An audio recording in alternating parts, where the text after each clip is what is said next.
If there's one thing the 90s and early 2000s taught us, it's that everyone loves an anti-hero with a dark past and a leather jacket. And when we talk about vampires on TV, it's impossible not to think of Buffy the Vampire Slayer. That's where we first met Angel, the brooding, mysterious boyfriend who lurked in the shadows. But when he got his own series, everything changed completely. Forget the high school drama of Sunnydale High. Angel took on a noir edge, throwing our vampire with a soul into the gritty underworld of Los Angeles to work as a private investigator. The series blends literal demons with the real monsters in suits and ties running powerful corporations. It's a mature story about redemption, guilt, and the daily struggle to hold on to your humanity, even when your very nature pulls you in the opposite direction. There's action, there's that sharp humor that mixes the bizarre with the everyday, and of course, moments that break any fan's heart. So today, we're diving into the journey of a show that proved a spin-off can stand on its own and become just as iconic as the original.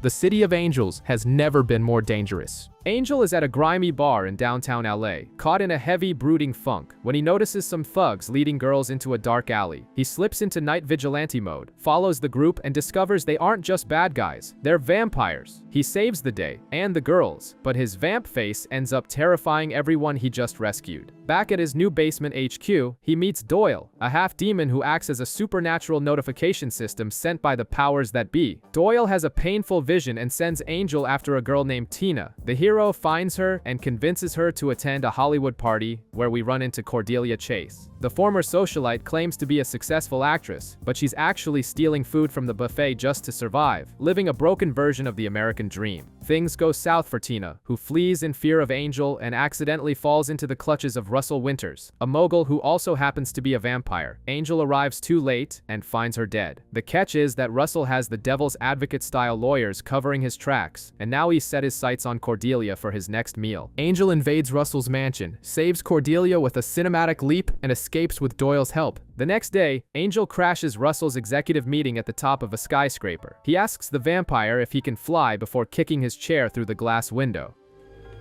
Can you fly?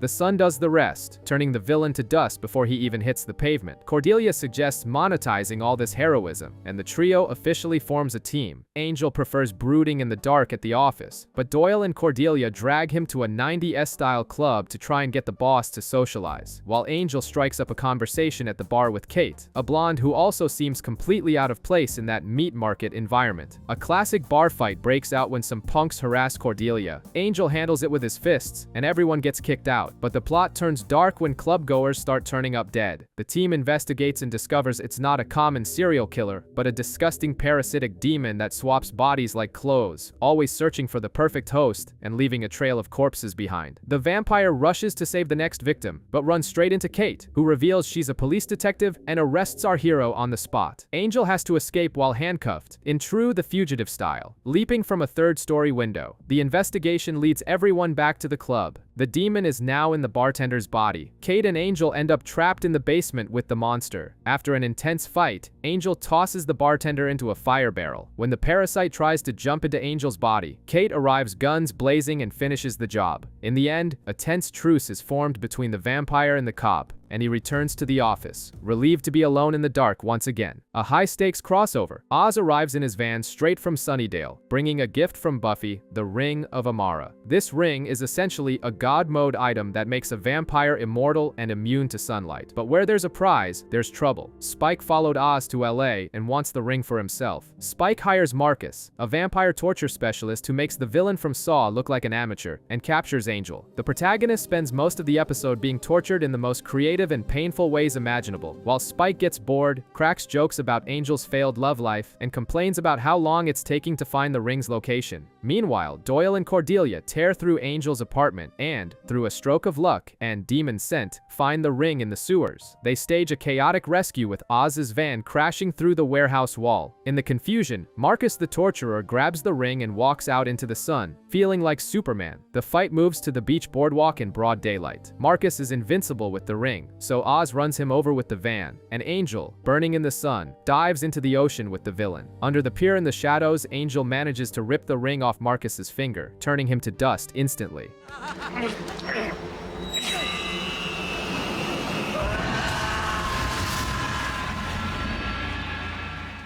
Angel puts on the ring and finally enjoys a sunset without being charred. However, with his signature tragic hero complex, he decides to destroy the ring with a stone, believing he needs the darkness to stay focused on his mission, leaving Doyle devastated to see a legendary item turn to dust. Angel Investigations books are in the red, and while Cordelia tries to squeeze money out of clients, Doyle has one of those visions that ruins everyone's day. The target is Melissa, a woman being stalked by a neurosurgeon named Dr. Meltzer. And if you think regular stalkers are bad, this guy is a hellish Mr. Potato Head. He can detach parts of his own body, eyes, hands to watch and terrorize his victim from a distance. Angel tries to go undercover as a detective to investigate the doctor, but gets caught. The doctor uses his bizarre skills to inject the vampire with a paralyzing agent, thinking he's won. But he forgot that Angel's undead physiology is different. The villain invades the apartment where the team is hiding Melissa, and the scene turns into a trashy horror movie with hands crawling across the floor like Thing from the Addams Family, and floating eyeballs spying on everything. Even Doyle nearly buys it when a stray hand yanks him into the sewer. Angel joins the fray and even while drugged, shows who's boss. The fight is grotesque as the doctor literally falls apart, but Angel solves the problem practically. In the end, Melissa pays the bill but is so traumatized by the sheer weirdness that she bluntly says she hopes never to see the team again. Honesty is everything. Cordelia's glamorous life has gone down the drain. Literally, her apartment is infested with cockroaches, forcing the socialite to crash at Angel's place, turning the vampire's life into a roommates who hate each other sitcom. Meanwhile, Doyle is running from a demon loan shark named Griff, proving that gambling debts are dangerous in any dimension. Angel strikes a deal to clear his friend's name in exchange for Doyle helping Cordelia find a new roof. They find a dream apartment, beautiful, spacious, and cheap. The reason for the discount? It's haunted, obviously. The place comes with the ghost of Maud, an overbearing mother who died there. Cordelia, stubborn as ever, refuses to leave. The situation escalates into an exorcism, but Griff and his armed thugs crash the party looking for Doyle's money. Chaos reigns. Angel brawls with the demons while Cordelia faces the ghost's supernatural bullying. In the middle of the mess, Cordelia snaps and starts screaming at the apparition, which awakens the ghost of the old woman's son, Dennis, who was trapped in the wall. The ghost son banishes his mother to the afterlife and saves the day.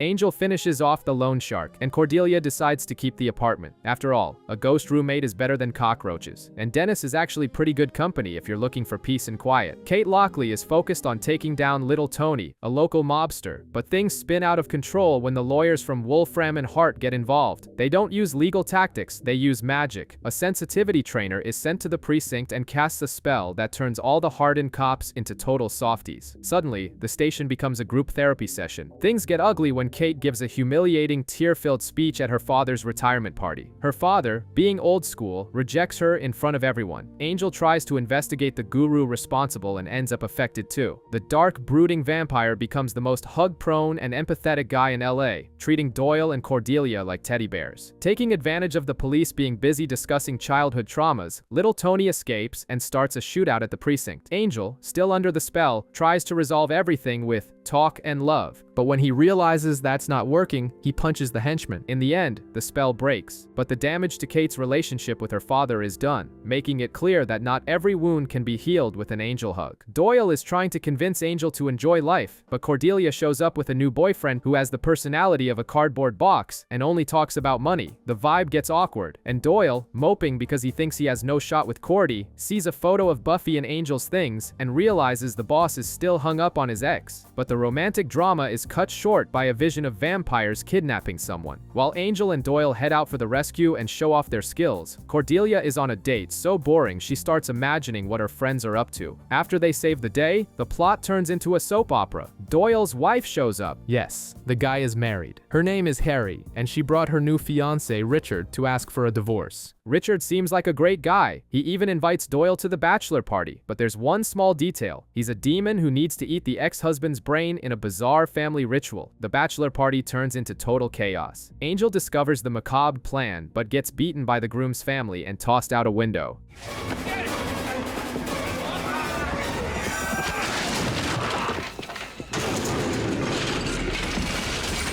Meanwhile, Doyle is trapped in a box. Harry and Cordelia arrive to crash the party. Harry stands up to her fiancé and calls off the wedding, proving that family tradition has its limits. In the end, Doyle makes it out alive, single, and with his status significantly raised in Cordelia's eyes. She even admits he's a good guy. Buffy's visit to Los Angeles starts off tense, with her demanding explanations from Angel, but their relationship talk is cut short by a warrior demon that invades the office. During the fight, the monster's blood mixes with Angel's, and the impossible happens. The big bad vampire becomes a real human. He feels his heart beating for the first time, and the first thing he does is raid the fridge like there's no tomorrow. Angel lives his mortal life to the fullest. He walks in the sun, enjoys the beach, and finally has that romantic moment with Buffy without the curse weighing on his conscience. It's a dream scenario, worthy of a Disney happy ending, but the joy is short-lived. The demon that transformed him regenerates Wolverine style and comes back stronger. Angel tries to fight as a human but realizes that without his superpowers, he's useless to protect the city and the woman he loves. Consulting the oracles, Angel learns that if he stays human, Buffy will die young fighting alone. He makes the hardest decision of his life. He asks to reset the day and return to being a vampire. Time rewinds, and no one remembers the perfect day except him. Angel sacrifices his happiness to keep Buffy alive and returns to being the dark hero, ending the most painful crossover in history. Cordelia is feeling inspired and tries to film a commercial for the office, but Doyle is acting strange and avoiding showing her his demon side. Things get serious when he has a vision of refugees fleeing the Scourge, a group of pure-blood demons who act like Nazi villains, hunting and eliminating any half-breeds. Doyle reveals he's run from these people before and feels guilty for not helping his kind in the past. Now, he, Angel, and Cordelia must smuggle these refugees onto a ship before the Death Squad arrives. Tension spikes when the villains activate a weapon called the Beacon, which emits a light capable of disintegrating anyone with human or mixed blood within a massive radius. The situation on the ship is desperate. The doors lock and the weapon is about to fire. Angel tries to sacrifice himself, but Doyle knocks the vampire out. In a moving goodbye, Doyle kisses Cordelia, passing a mysterious blue light to her, and shows his true demon face. Too bad we'll never know. If this is a face you could learn to love.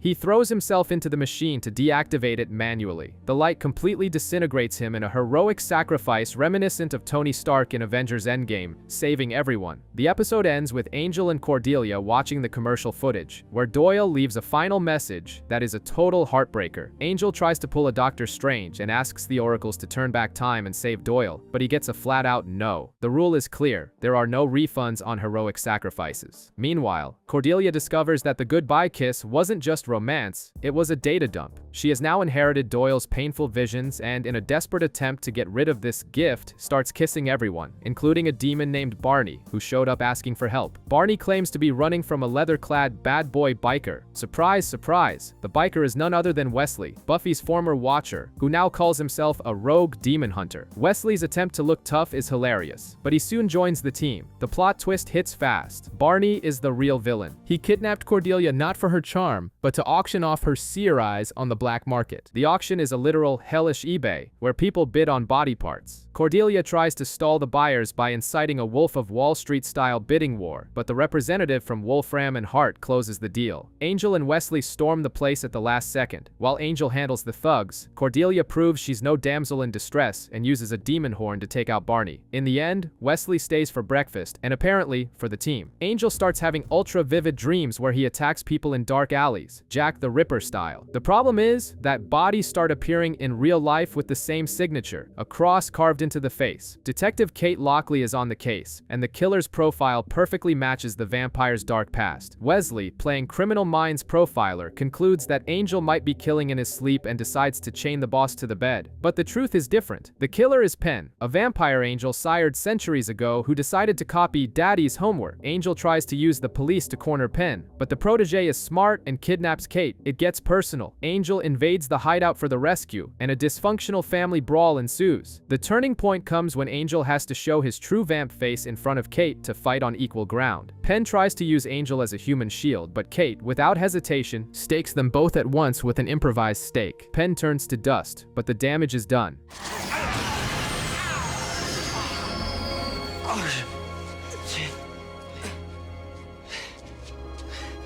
Kate has seen the monster inside Angel. The trust between the cop and the supernatural detective goes down the drain, and she makes it clear that next time, she won't be so friendly. Cordelia decides she needs a social life and goes out with a rich, famous photographer. The date goes a little too well, and she wakes up the next morning looking like the lead in Rosemary's Baby, 9 months pregnant overnight. Panic ensues. Wesley takes her to a doctor, but the baby is so toxic that the amniotic fluid dissolves the floor like xenomorph blood in Alien. The father of the child is part of a cult of wealthy men who serve a Haxel demon. Angel goes to settle the score at the Playboys shooting club. He takes a few bullets to the gut, drops a one-liner about their rudeness, and dispatches the thugs. Meanwhile, Wesley discovers the pregnancy is a psychic link to the massive demon. Cordelia, completely overwhelmed by demon hormones, knocks Wesley out to protect her offspring. The climax takes place in a cave where several women are about to give birth. The Haxel demon appears, giant and ready for the party. Angel arrives rolling a tank of liquid nitrogen, and in a scene worthy of Terminator 2, Wesley shoots the tank, freezing the monster instantly. With the bond broken, the magical pregnancy vanishes, and Cordelia, coming to her senses, shatters the frozen demon into pieces. Just another day in LA. At the party in Cordelia's apartment, things are lively, except for Angel, who channels his inner emo teen at prom and hides in the kitchen with Dennis the ghost. Meanwhile, the script cuts to an ice factory worker who opens a mysterious crate and comes face to face with danger. The next day, Angel officially hires Wesley for the team because the ex-watcher is flatter than a broke college student. The first mission? Investigate the ice factory based on one of Cordelia's visions. There, Angel runs into Jira, a runaway demon from another dimension who looks like she stepped out of a Xena, Warrior Princess episode. She releases a pheromone that drives any man crazy, and Angel has to fight his instincts to stay focused on the mission. We discover Jira is fleeing from people called the Vigaries, part of a demon handmaid's tale, where men lobotomize women to keep them submissive. Much better after this.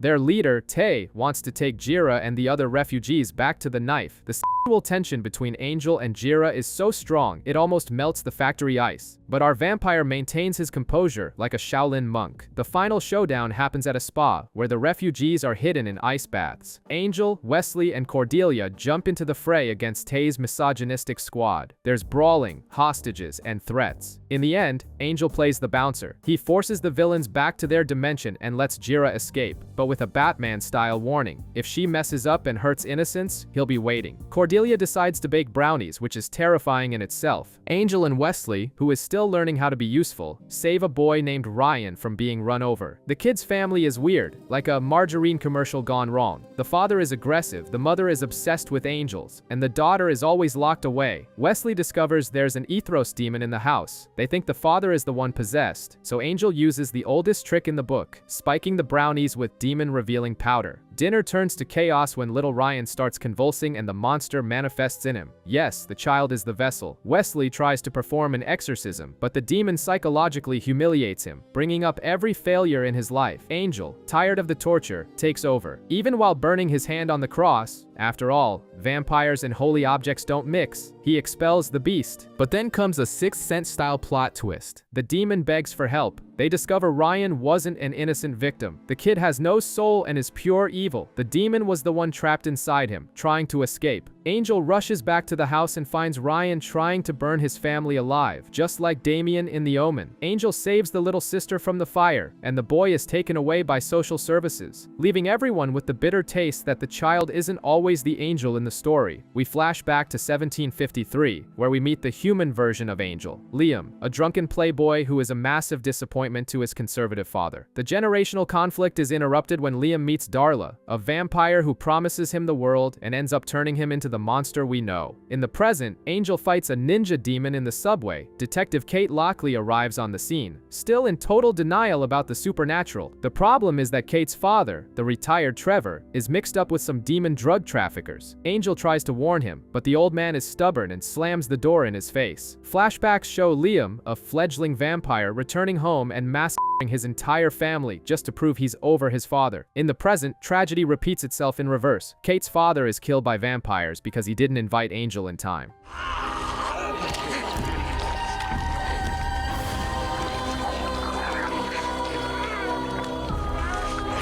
Kate arrives to find her father dead and the supernatural world wide open in front of her. She avenges her father by killing the vampires with a John Wick-style fury, while Angel decapitates the demon boss. At the end, Angel tries to comfort the detective, but the mood is heavy. Kate, now knowing everything, throws it in his face that he understands nothing about humanity, creating a massive chasm between them. Angel leaves knowing that, whether in 1753 or now, daddy issues always end in blood. Angel Investigations gets a visit from Darren McNamara, a wealthy guy who says his brother was kidnapped by demons. Angel, playing the noir detective, goes to investigate the sewers and falls into a classic trap. He wakes up in a setting that's a mix of Gladiator and Fight Club, but with monsters. It's an underground ring where demons are forced to fight to the death, wearing magical bracelets that explode if they try to escape or disobey the rules. The problem is that Angel refuses to kill, becoming the Gandhi of the brawl. This irritates the organizers, including Darren, who actually set the whole thing up and sold his own brother into this bizarre scheme. While Angel takes a beating in the ring on purpose to prove a moral point, Wesley and Cordelia infiltrate the VIP audience, where they find Lila Morgan, the Wolfram and Hart lawyer, enjoying herself and betting against our hero. Wesley tries to play MacGyver to unlock the bracelets, but it's Cordelia who saves the day using horsehair. Angel leads the enslaved demons in a Spartacus-style rebellion. The twist comes when Darren himself gets a bracelet and learns the hard way what happens when you cross the red line of the arena. He turns to dust. Angel leaves with a clear conscience and free demons, making it clear to Lila that he won't play the law firm's dirty games. Angel and Wesley save a famous actress, Rebecca Lowell, from being run over, and she soon hires the agency to deal with a stalker. The vibe is pure The Bodyguard, with Angel protecting the diva. The problem is that her career is fading because she's aging by Hollywood standards. And when she discovers Angel is an immortal vampire, her eyes sparkle more than Edward's in Twilight. Rebecca isn't interested in romance. She wants eternal youth. In a desperate move, she drugs Angel with happy pills. The effect is catastrophic. Remember the curse? Perfect happiness makes Angel lose his soul. The synthetic drug works and brings Angelus back. The psychopathic vampire starts a reign of terror in the office, mocking Wesley's insecurities and Cordelia's hammy acting.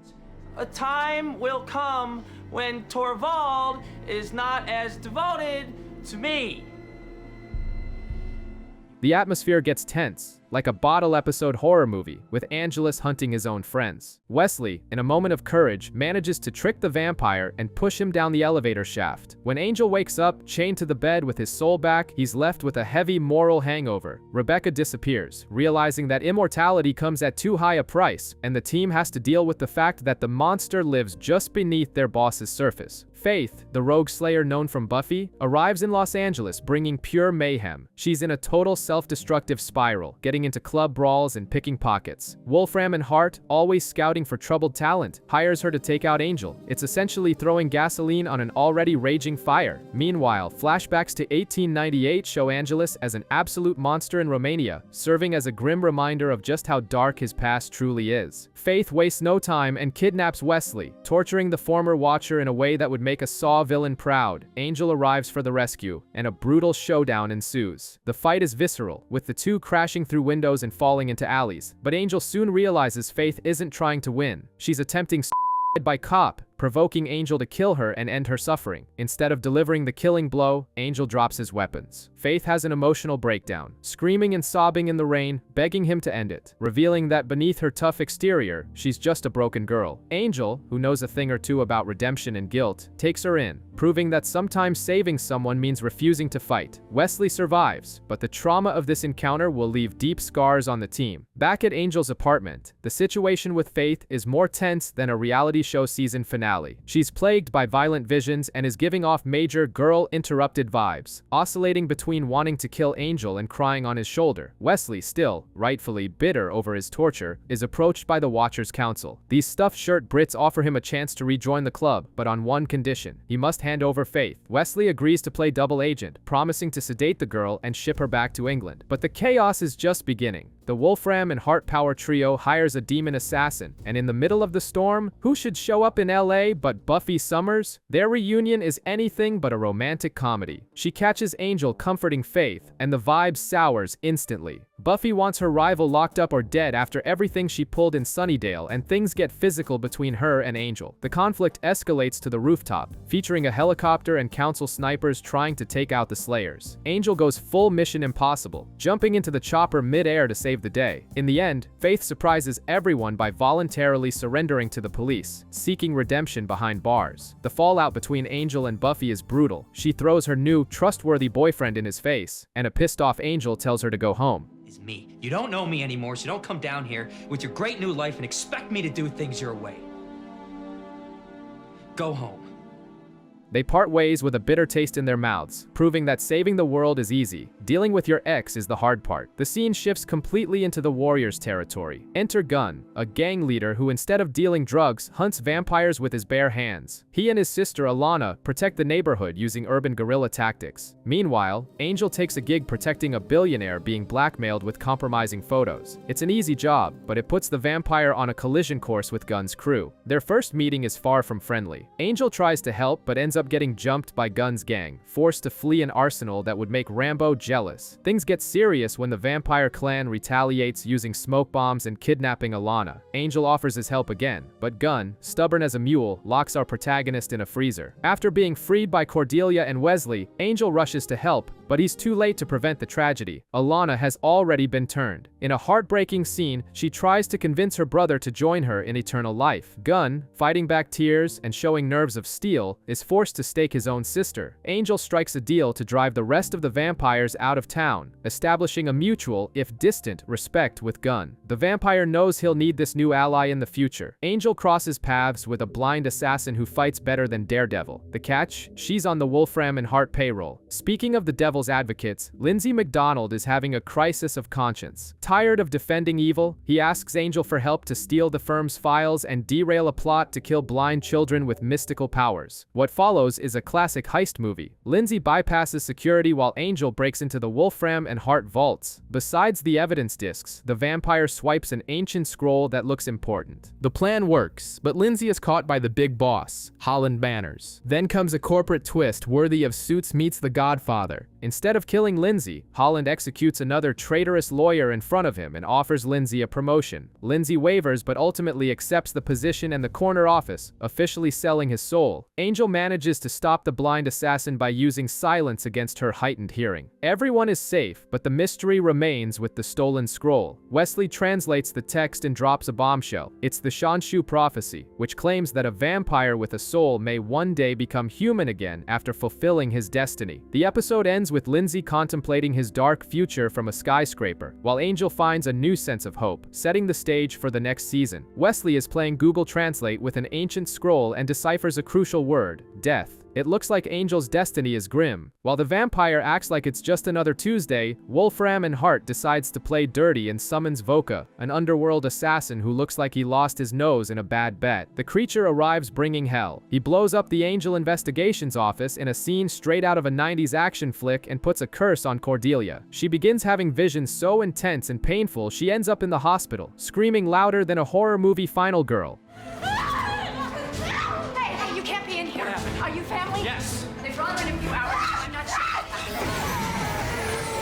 With no office and his friends in jeopardy, Angel goes full John Wick. He discovers the oracles have been murdered and borrows a sinister scythe. The trail leads to a bizarre ritual where Lindsay and his bosses are trying to resurrect something truly foul. Angel crashes the party, kills Voka, and in a moment of surgical precision, hurls the scythe and severs Lindsay's hand. Luke Skywalker sends his regards. The lawyer loses a hand, but the ritual is completed. Back at the hospital, Wesley corrects the translation. The prophecy says Angel will live and die, meaning he'll become human after his work is done. Time to celebrate, right? Not quite. Over at the firm, the great evil resurrected is none other than Darla, Angel's ex and sire, now very much alive and human. The team is homeless and using Cordelia's apartment as an improvised HQ, but the grind never stops. They raid a gym where Angel takes out a demon who was skipping leg day to perform human sacrifices. But Cordelia has another vision and sends the vampire to hunt down someone named Priyo Motu. Angel tracks the creature to a demonic karaoke bar. Yes, the underworld loves American Idol. Losing his patience, Angel finds the demon from the vision protecting a pregnant woman and, on impulse, snaps his neck. Soap opera plot twist. The monster was actually the lady's bodyguard, not the villain. The vampire just killed the protector of the person he was supposed to save. Weighted with Catholic guilt, Angel decides to take over the deceased's job. He learns the woman, Jo, is fleeing a mystical tribunal. To find the trial's location, Angel has to go back to the bar and sing Barry Manilow's Mandy so the host demon can read his aura. It's the vampire's most cringeworthy moment, but it works. At the tribunal, which looks like medieval times gone wrong, Angel challenges a demon knight to a duel for the woman's life. It's a jousting match with horses and swords, but our hero wins, with a minor decapitation, and ensures the safety of the mother and child. He ends the day visiting Faith in prison, proving the road to redemption is long and filled with bad songs. Angel becomes obsessed with an abandoned hotel called the Hyperion, and sends the team to dig into its past. We flash back to 1952. Total film noir vibes. Angel lived there back then, wallowing in a lonely depression while guests started losing their minds and committing suicide.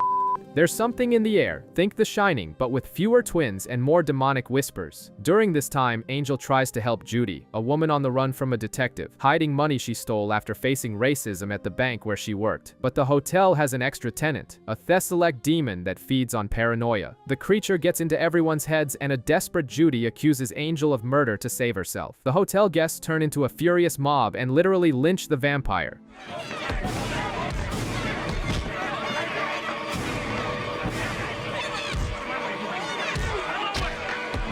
Angel survives, obviously, but he's so disgusted by human betrayal that he decides to leave, letting the demon feast on the crowd's guilt and fear for decades. Back in the present, Angel finally decides to clean up the mess. He and the team perform a ritual, manifest the beast, and electrocute it. In the end, Angel finds an elderly, guilt-ridden Judy, who dies peacefully in his arms. With the building cleared of curses, Angel decides the Hyperion will be the new Batcave for Angel investigations. Angel arrives at the host's karaoke bar and bumps into Darla. There's a vibe, a dance, and a kiss, but it's all a dream. While the vampire sleeps more than a teenager on summer break, Cordelia and Wesley are busy setting up the new HQ at the Hyperion Hotel. Gunn shows up looking for action, but the boss is out of commission. The team, with Gunn in tow, goes looking for info on a demon named Divek. Gunn is in a self-destructive headspace, being overly aggressive, which worries everyone. Cordelia has a vision of Gunn in danger and decides to play the hero alone. She stumbles into the middle of his training and ends up embarrassing him in front of his crew. To make matters worse, Angel's car, which she borrowed, gets stolen. Wesley wakes Angel up to handle the mess. Since they're carless, the big bad vampire is forced to ride on the back of Wes's bike wearing a tiny pink helmet, a scene straight out of a bad slapstick comedy. They find Gunn at a vampire party that turned into a bloodbath. The demon Divek turns out to be a shapeshifter who was under their noses the whole time. Angel arrives with a flying kick, uses the pink helmet as a weapon, fashionable and lethal, and finishes the beast with an axe. Back at the hotel, Cordelia gives Gunn a reality check about his death wish and his guilt over his sister. The episode ends with Angel dreaming of his ex again, unaware that the real Darla is breaking into his room and watching him sleep. Total high-level stalker vibes. The heat is on at Wolfram and Hart. Lila breaks into Lindsay's office, but is surprised by Darla, who reveals she's been drugging Angel to manipulate his dreams. A Nightmare on Elm Street style, but with more toxic romance. At the hotel, Cordelia has a vision of a girl being attacked. Angel rushes to the scene only to see the girl, Bethany, use telekinetic powers to crush her attackers with a dumpster.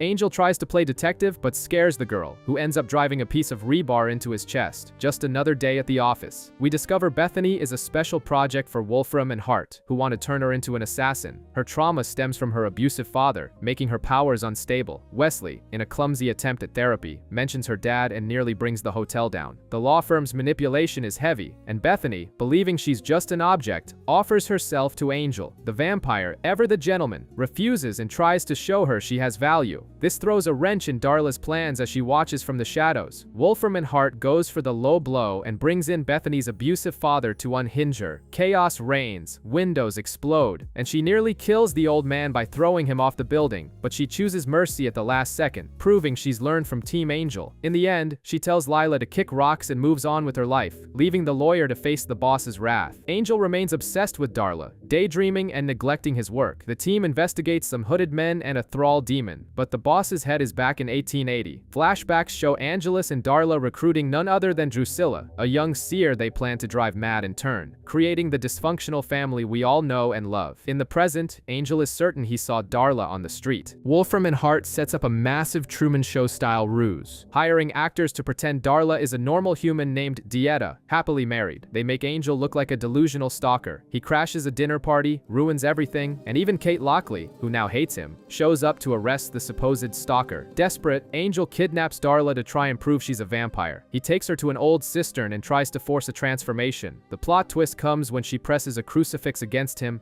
burning the vampire's skin. You stop. See?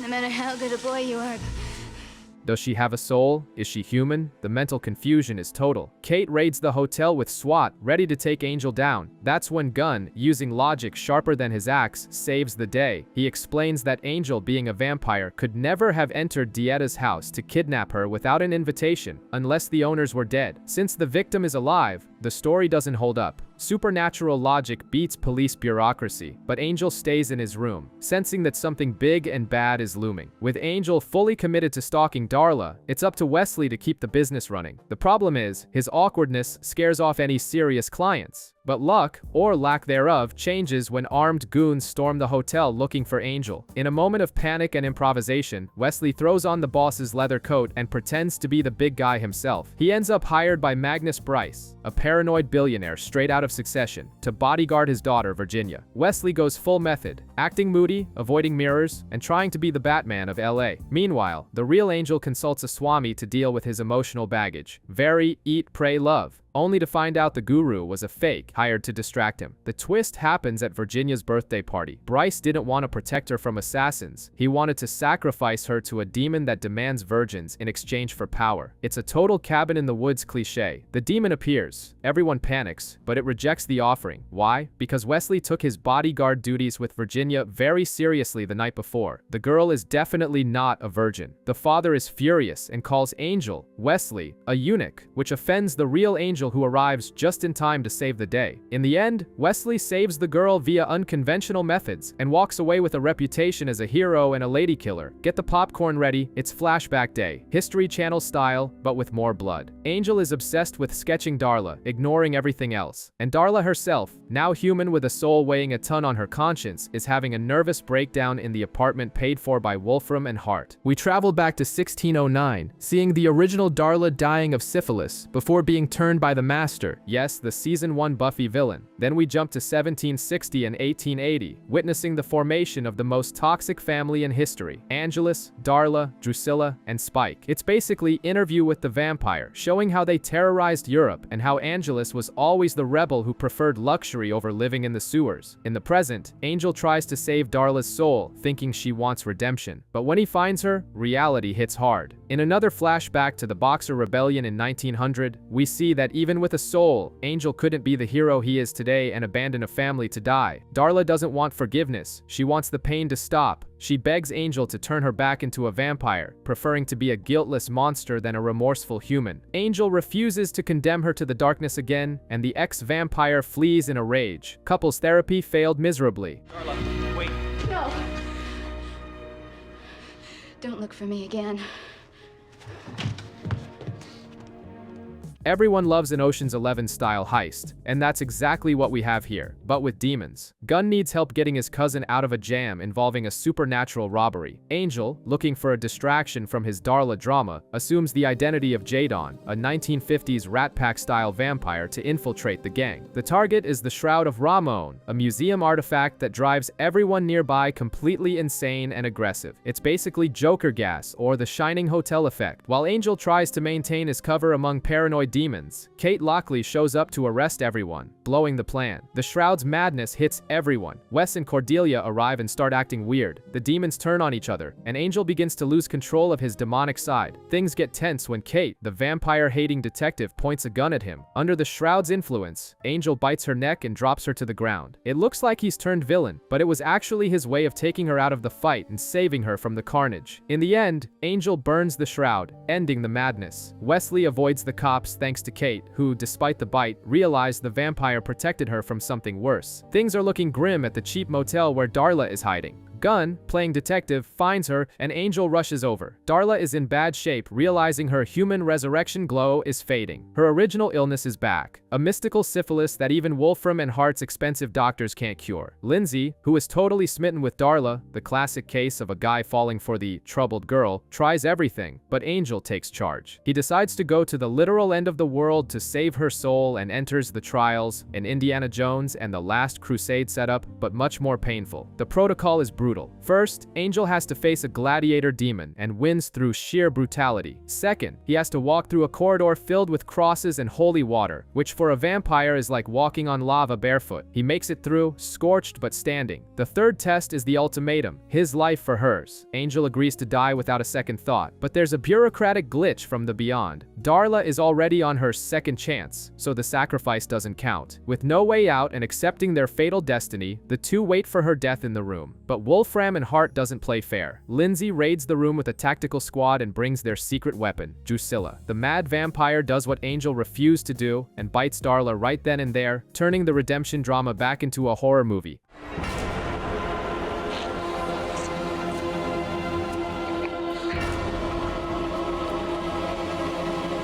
Chaos is unleashed, and Angel is in total panic mode. He tries to stake the newly turned Darla before she wakes up, but gets knocked out by Drusilla. The two vampires escape and start a reign of terror in Los Angeles, Thelma and Louise demon style. They hit them all, get new outfits, and kill the clerks, because a proper villain stays fashionable. Meanwhile, Angel is on a shorter fuse than a Tarantino character. He completely ignores a vision from Cordelia about someone in danger, nearly wrecks his car, and focuses 100% on revenge. The team tries to talk sense into him, but he's checked out. The climax happens at a wine tasting at Holland Manor's home. Darla and Drusilla crash the party to massacre the lawyers. Angel arrives, but instead of playing the Superman hero, he does something shocking. Holland tries the whole corporate villain speech about how Angel can't hurt him. Angel agrees, drops a cold, "I just don't care," walks out, and locks the door from the outside. He leaves the lawyers trapped with two starving vampires. It's a massacre. To complete his self-destruction, Angel returns to the hotel and, in a moment of absolute coldness, fires Wesley, Cordelia, and Gunn. He decides that from now on, he works alone. Angel Investigations is over. It's the end of the road for the former Team Angel. Wesley, Cordelia, and Gunn pack their cardboard boxes, fired and aimless, while the vampire stays at the hotel training like Rocky Balboa. If Rocky had zero inspiration and a heart full of hate, he's focused on becoming a one-man war machine. Meanwhile, back at the winery crime scene, we find out Lindsay and Lila survived the massacre by hiding under the bodies of their colleagues. It's the kind of luck only cockroaches and corporate lawyers have. They now have to deal with new management, Darla and Drusilla, who are recruiting a demon army. The fired team goes to Caritas to drown their sorrows. After a lot of booze and bickering, they get on stage and belt out Queen's "We Are the Champions," deciding they'll keep saving people even without their boss. They even solve a case on their own, proving they don't need the moody vampire to be heroes. As for Angel, he crashes the vampire's recruitment party at a warehouse. He's not playing games. He tosses a cigarette into a pool of gasoline and sets Drusilla and Darla on fire without hesitation.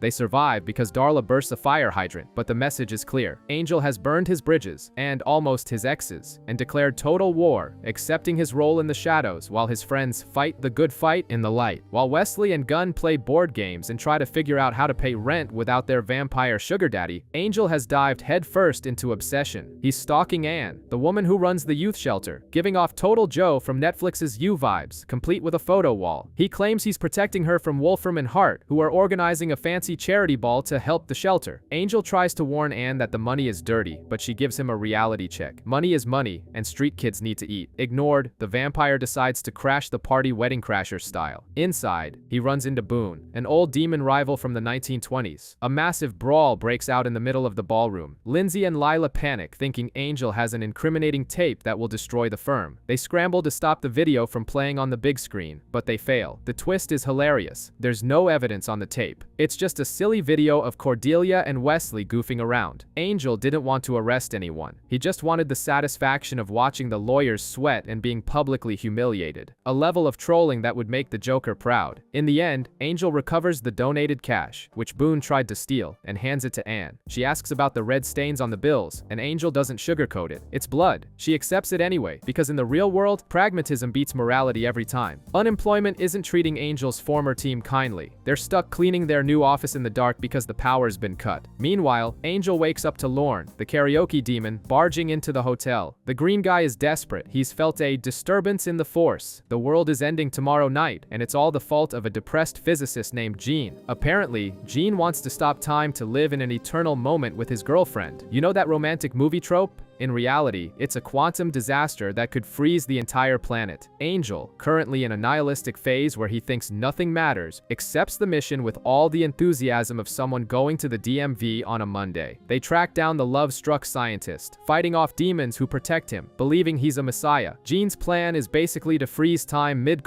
to eternalize the moment, which is, to say the least, bizarre. Angel arrives at the climax, literally, and shuts down the machine before the world turns into an ice sculpture.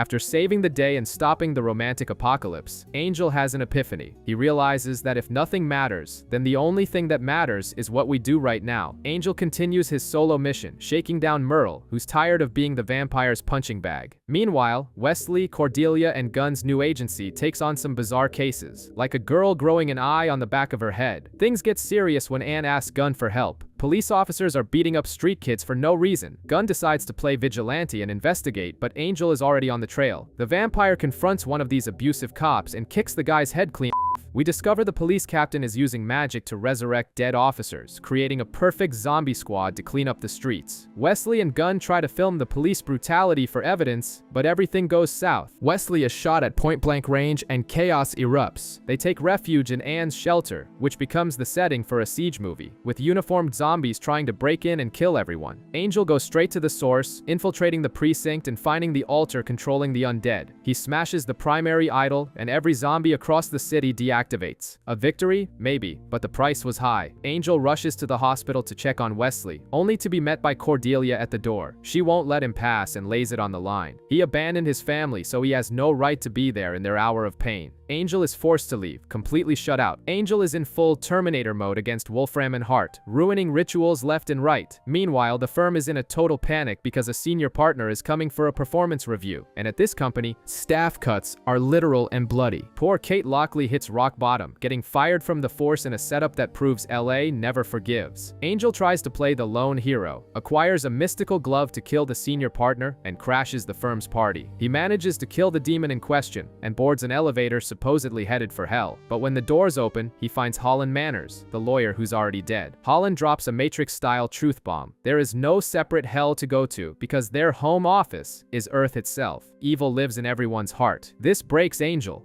The people. They don't be angels.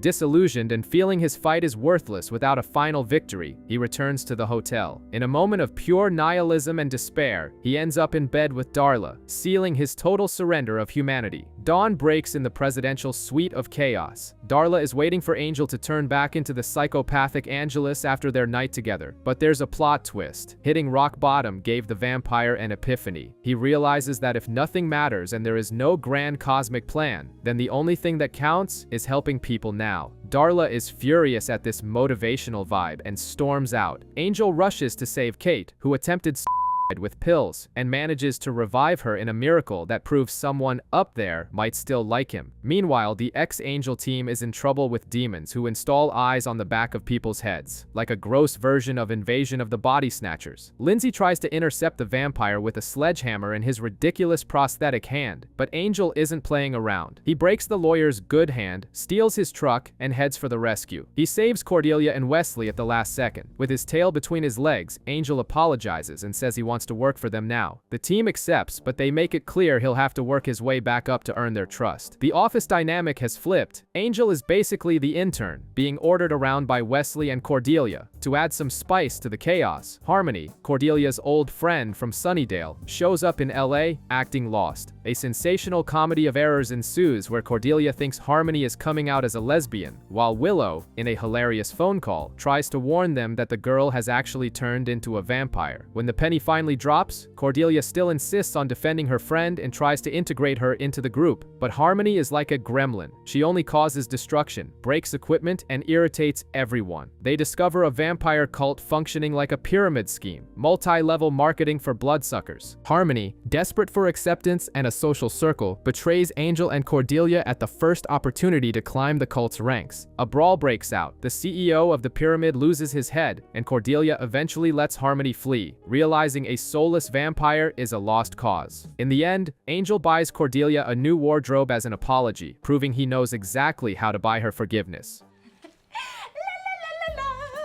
New clothes. I have new clothes. I have new clothes.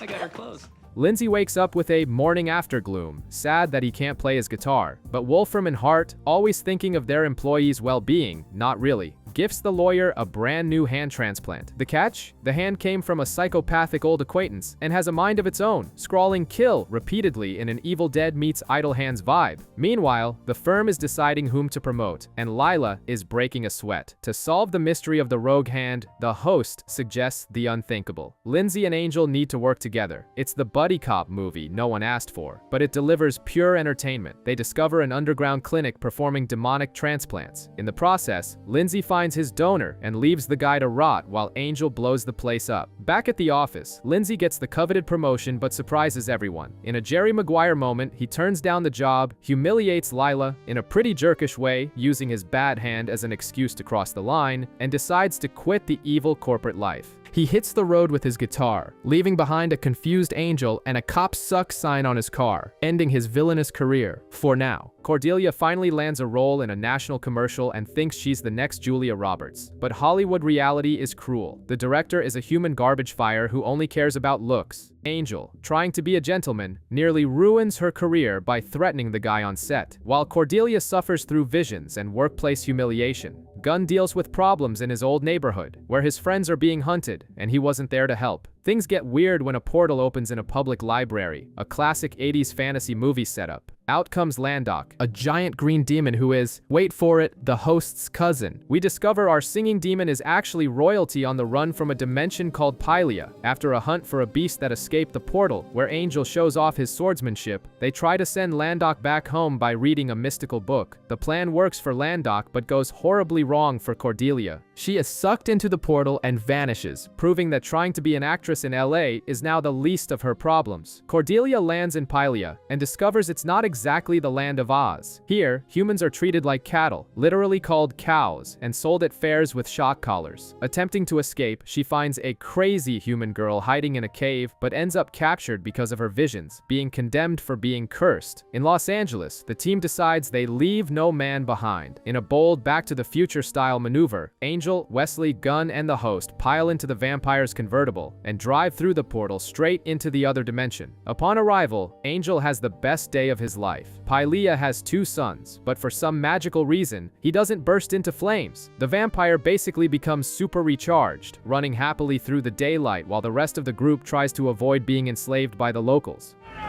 We should run now!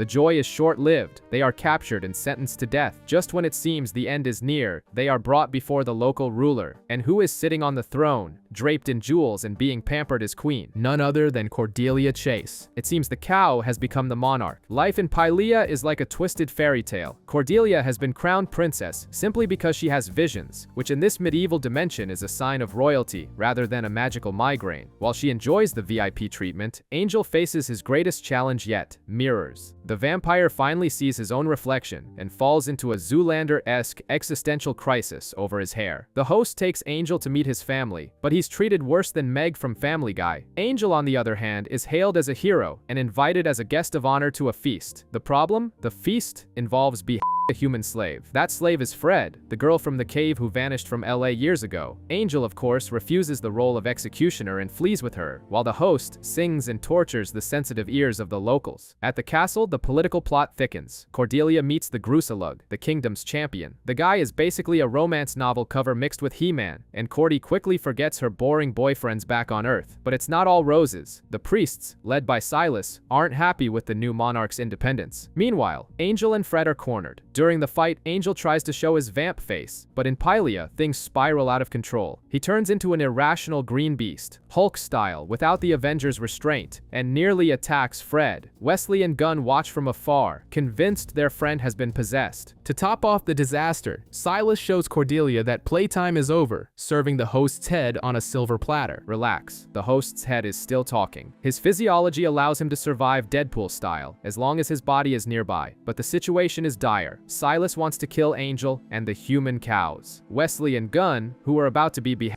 by rebels, end up becoming leaders of the revolution by accident, inspiring the masses with a Braveheartish speech. In the cave, Fred and Angel bond as she shows him her physics equations on the walls, proving she's a genius trapped in a barbaric world. Angel tries to control his monster side, but the inner beast is desperate to break free. A disguised Cordelia infiltrates the torture chamber to save the host, but discovers she must choose between her powers and the handsome Grusalug. The final battle takes place at the castle. Angel challenges the Grusalug to a duel while the rebels storm the gates. The vampire loses control and turns into the green monster again, nearly ruining everything.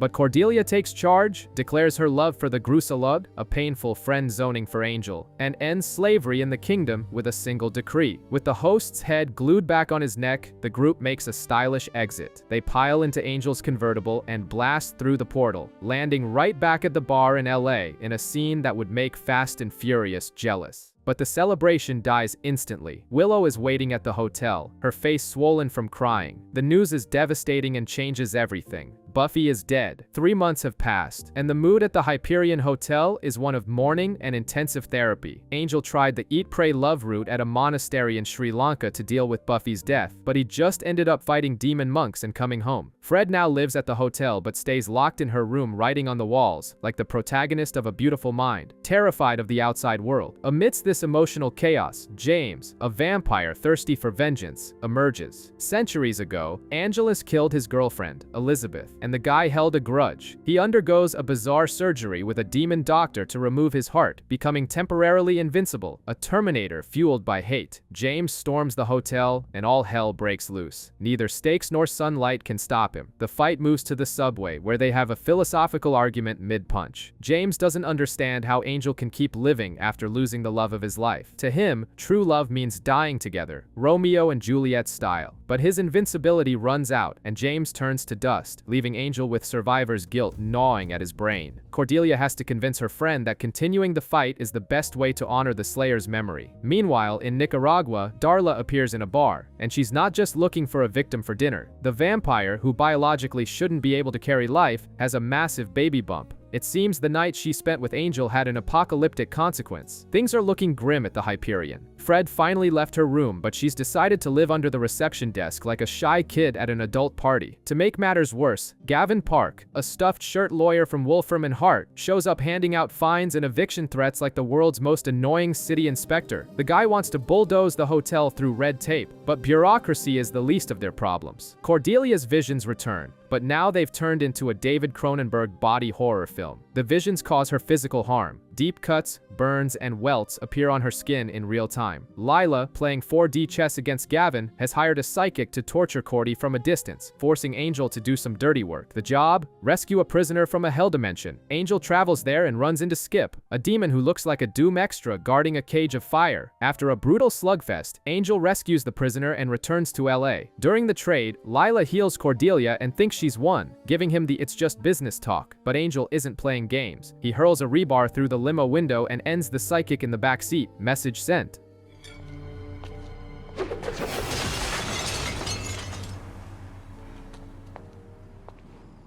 Gunn is living through an identity crisis worthy of an indie drama. The past comes knocking when he reunites with his old gang of hunters, now led by Geo, a toxic guy who thinks Gunn has become a vampire's pet. The vibe is heavy, and the group starts killing demons randomly across the city, acting like mindless vigilantes, including poor Merle, who served as Angel's informant. The tension explodes when Geo's gang storms Caritas, Lauren's karaoke bar. The place turns into assault on Precinct 13, with Angel, Wesley, and Fred held hostage. Geo plays the classic villain, humiliating Lauren and trying to force Gunn to kill Angel. Fred, in a moment of desperate courage, tries to solve it with a crossbow, but the mood only worsens. Angel, tired of being a pacifist punching bag, asks Cordelia to convince the Furies to deactivate the bar's non-aggression spell. When the magic drops, all hell breaks loose. A demon in the audience Geo's head in an instant fatality. In the end, Gunn has to choose a side and proves his loyalty to the team, realizing that the true monster wasn't the vampire with a soul. You know those body swap movies like Freaky Friday or The Change Up? That's exactly what happens here. Only the supernatural and geriatric version. An elderly warlock named Marcus uses black magic to steal Angel's body at the gym, leaving the vampire trapped in an old man's body at a nursing home, suffering a heart attack every 5 minutes. Marcus, now piloting Angel's buff body, becomes the most bizarre person in LA. He eats burritos vampires don't eat, flirts heavily with Fred, who, poor thing, thinks it's a real romantic date, and stars in an embarrassing scene at the office with Lila. The lawyer goes to the hotel and ends up making out with fake Angel on Wesley's desk, until Fred catches them and runs off traumatized. The team eventually realizes Angel would never be this happy or social. They rush to the nursing home, where Marcus is trying to kill his old body to keep the new one forever. Wesley reverses the spell just in the nick of time, returning the vampire to his original body and the old man to his heart problems.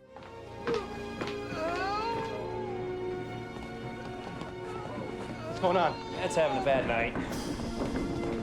Everything goes back to normal, almost. When Angel tries to comfort Fred about the misunderstanding, Cordelia crashes the moment with news that changes everything. Buffy is alive. Angel doesn't think twice and bolts, leaving Fred stranded and wondering who this Buffy person even is. Angel returns from his mysterious meeting with Buffy in silent secret agent mode, refusing to give Cordelia any gossip. The awkwardness is interrupted when Roger and Trish arrive at the hotel looking for their missing daughter. The team, hardened by demons, already has their stakes ready, but the plot twist is underwhelming. They're just an extremely nice middle-aged couple with embarrassing family photos. Fred, traumatized by her years in Pylea, panics and hides. The team tries to improvise lies worthy of a soap opera to throw the parents off, while Angel decides to pull overtime in the sewers hunting an insectoid monster. Fred flees to the bus station, cue the "I'm not the same person anymore" drama. But her parents find her and, surprisingly, take it all in stride. The family moment is ruined when the sewer bug decides to attack. Everyone joins the fray, and Fred's mom proves she's not to be messed with by running over the demon with a bus, Speed style. Back at the hotel, peace is short-lived. Another creature attacks, but this time Fred channels her inner Kevin McAllister from Home Alone. She uses a homemade contraption to decapitate the monster with surgical precision. With the danger neutralized and her self-esteem restored, she decides the bizarre hotel is where she belongs and sends her parents home, officially joining the team. Angel is training Cordelia to fight, but the real danger comes in a suit and tie. Enter Billy Lane, an untouchable playboy rescued by Wolfram and Hart. The guy has the world's most toxic superpower. Any man he touches becomes a misogynistic psychopath driven by pure hate. He tests it on a cop, and chaos begins. I'll tell you what my problem is. I got a woman here that don't listen.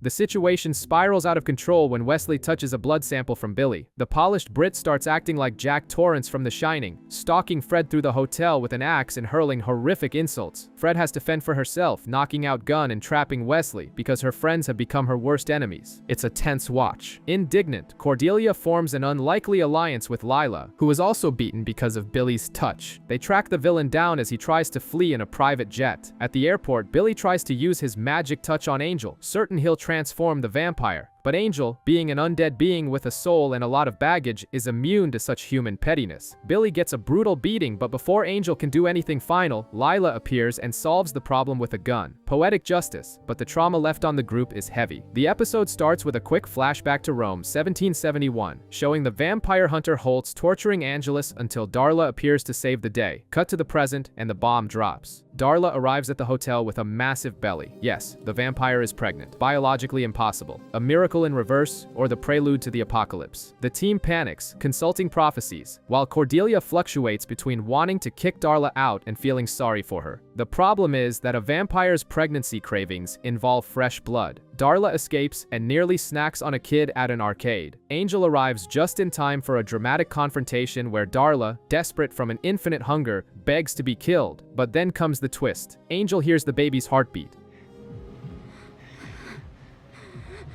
Do it! Do it! No! It won't!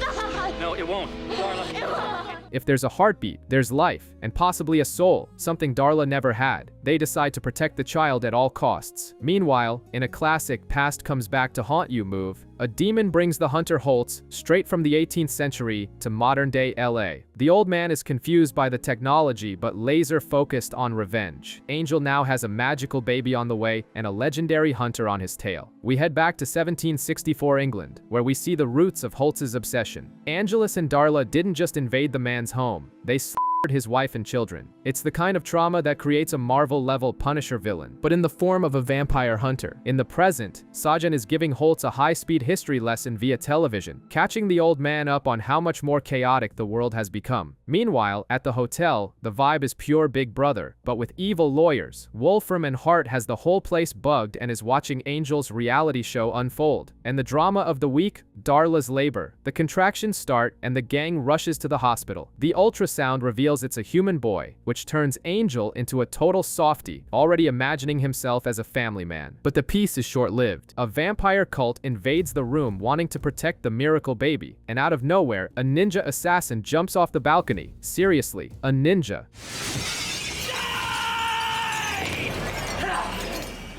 The team jumps into the fray, and Darla decides today isn't the day to die, helping clear the room. The climax hits when Angel returns to the hotel to grab some sacred scrolls and finds a massacre. Holtz has already been there, wiped out the Wolfram and Hart tactical team, and finally meets his nemesis. The hunter calls the vampire by his old name, Angelus, making it clear that the bill has finally come due. Meanwhile, in the getaway car, Darla's water breaks. The baby is coming at the worst possible moment. In true thriller movie fashion, the confrontation at the hotel is tense. Holtz throws holy water in Angel's face and makes it clear. The vampire might have a soul now, but the vengeance is for his family's deaths, and an "I'm sorry" doesn't fix murder. Lila, the lawyer who loves sticking her nose where it doesn't belong, shows up at the hotel thinking she's going to bag Darla, but ends up as Holtz's hostage. Angel takes advantage of the distraction, pulls a grenade pin with his teeth, a classic Die Hard move, and blows everything up to make his escape. Meanwhile, Darla is having the worst labor in history in the backseat of a car, literally running over demons trying to block their path. We discover just how hardcore Holtz really is in a disturbing flashback. He didn't just find his family dead. He had to throw his own daughter, who had been turned into a vampire, into the sunlight. Heavy stuff. Out of options, the team rushes to Lorne's bar, Caritas, seeking mystical asylum. But Holtz is clever. He finds a loophole in the pacifist spell and tosses a bomb inside. The bar goes up in smoke, and they end up in a rainy alley. Darla realizes she can never love her son the right way because as soon as he's born, the baby's soul will leave her body and she'll go back to being a heartless monster. In a final act of redemption, she does the unthinkable. She drives a stake into her own heart. You make sure to tell him that.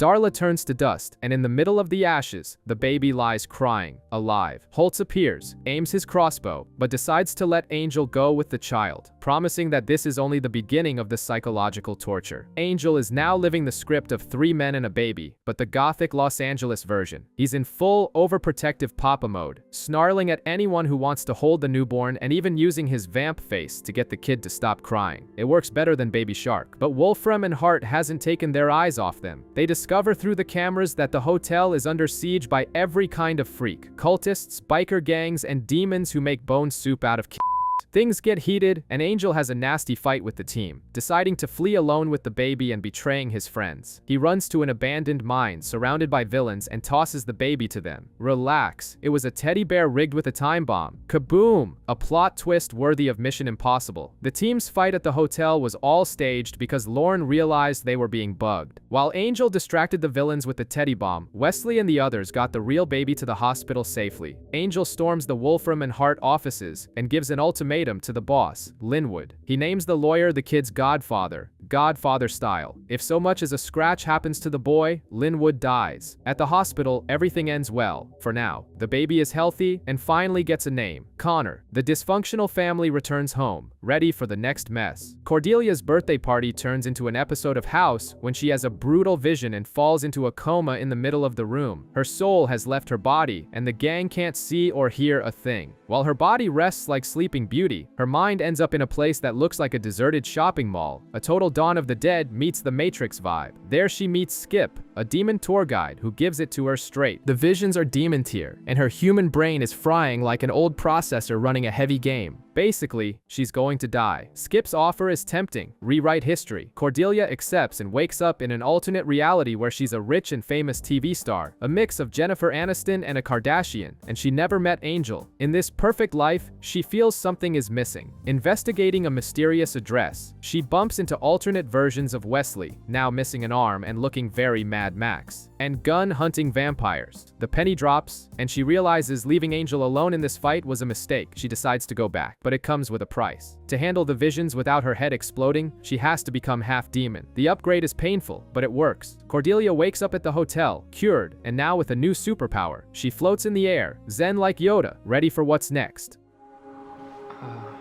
Cordy. What?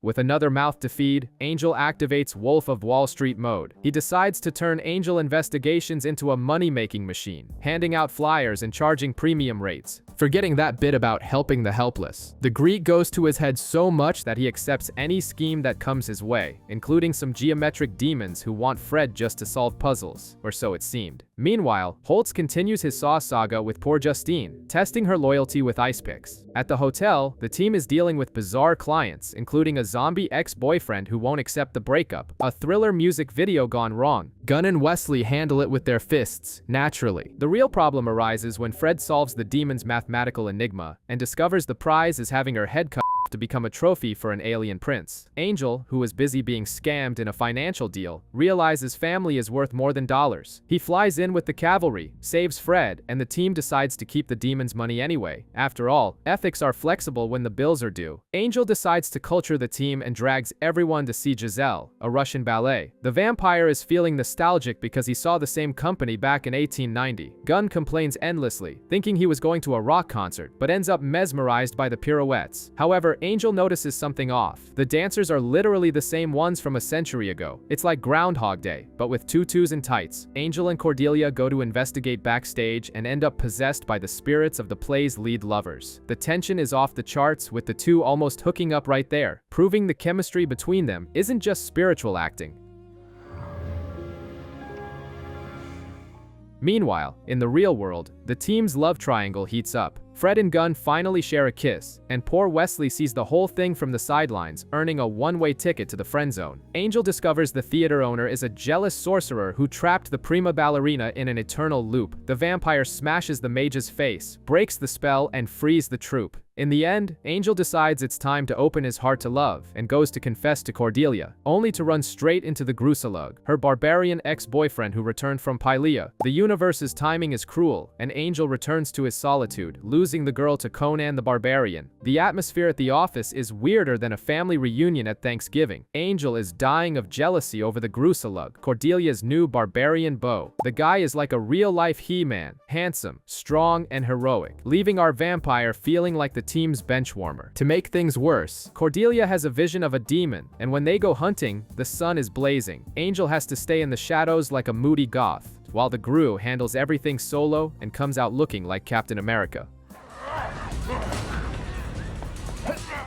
While Angel deals with his bruised ego, the team takes a bizarre case involving a missing groom. Gunn and Fred go to investigate, share a few kisses on the job, and end up trapped by a carnivorous tree. Yes, a man-eating tree straight out of Evil Dead or Poltergeist. Angel and Gru arrive for the rescue. The barbarian tries to be the mindless hero and ends up impaled. Angel, proving that brains beat brawn, pretends to be a big bad, humiliates his rival, and tricks the monster plant, saving everyone. But the victory is short-lived. Wesley, who is isolated in his corner translating ancient scrolls, discovers a prophecy that would make anyone break into a cold sweat. The father will kill the son. Looks like the family drama is about to get worse than a Jerry Springer episode.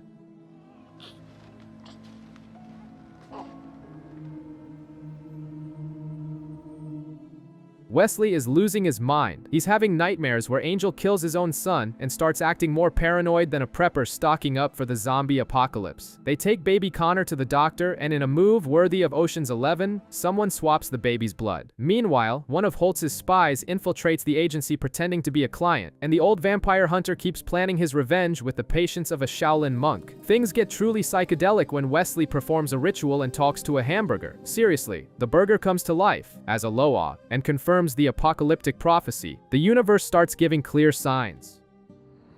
And open the gates of truth. How dare you call on the Loa?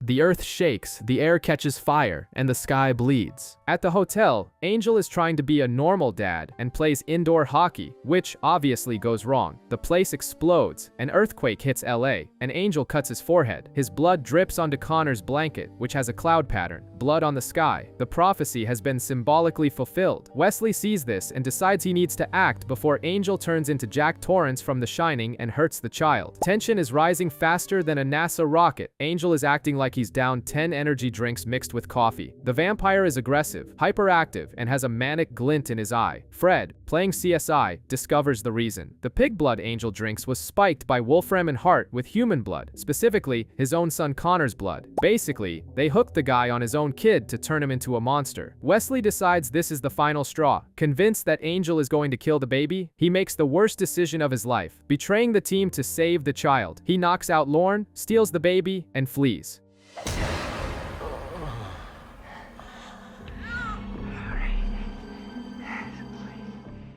The plan was to take Connor to a safe place, but he runs straight into Justine, Holtz's right hand. The blonde doesn't think twice. She attacks Wesley in the middle of the street, takes the baby, and leaves the ex-watcher bleeding out on the sidewalk. Angel finds out and goes into full Taken mode. He chases Holtz to a bridge, but arrives too late. The demon Sajan opens a portal to Quartoth, the most hardcore hell dimension in existence. With no way out and surrounded, Holtz does the unthinkable. He jumps into the portal carrying the baby, vanishing into hell and leaving Angel screaming into the void. It's the bleakest ending possible. Angel woke up in total John Wick mode. The vampire doesn't want to talk. He wants his son back, and blood. Lots of blood. Lacking patience for bureaucracy, he kidnaps Linwood, the Wolfram and Hart big shot, and starts a very creative torture session using office supplies. Lila, seeing things are getting ugly, decides to cooperate, and the two end up in the White Room, a place that looks like it's from The Matrix or Twin Peaks, where a sinister little girl hands over the ritual to bring the demon Sajan back to physical form. Meanwhile, Fred and Gunn discover Wesley's dirty secret. They find the notes about the prophecy that the father would kill the son. The mood is heavy, but Angel is focused on the ritual. He uses Lila's own blood and invokes Sajan in the middle of the street, who gets hit by a truck immediately, but the demon is thrilled to have a body again and starts beating everyone up like a video game final boss. Then comes the plot twist. Sajan confesses that the prophecy was fake news. He traveled through time and planted the lie because the real prophecy said the son of the vampire vampire with a soul would kill him. In other words, Wesley betrayed the team and handed over the baby based on a lie created by the villain. But Angel's rage doesn't fade. He goes to the hospital where Wesley is recovering and, in a heavy scene, tries to smother his former friend with a pillow, swearing he'll kill him if he ever sees him again. The friendship is dead and buried. The vibe at Angel Investigations feels like a wake after Connor's disappearance, but Gunn has more urgent problems. A repo demon shows up to remind him that his soul is owned. It turns out that years ago, Gunn made a Ghost Rider-style pact, but instead of cool powers, he sold his soul for a truck. Yeah, the guy was desperate, and now Genoff, the owner of a demonic casino, wants to collect or take Fred's soul as a bonus. Gunn tries to play the tragic hero in a romantic comedy and breaks up with Fred to protect her, saying a lot of nonsense. But Fred is smart and realizes something is wrong. The team finds out about the mess and decides to raid the demon's casino. It's Ocean's 11 time, but with vampires and demons. Inside, things get tense. Angel, who loves a high-stakes gamble like a 007 Casino Royale poker game, decides to bet his own soul in a card game against the villain to save his friend. Angel wins by luck, and as payment, Cordelia nails the demon's hand to the table while Angel his head off. Chaos ensues, the gang flees, and Gunn and Fred make up in the cursed truck. Everything returns to normal, but Cordelia notices Angel is dismantling the baby's crib, finally accepting that he's gone.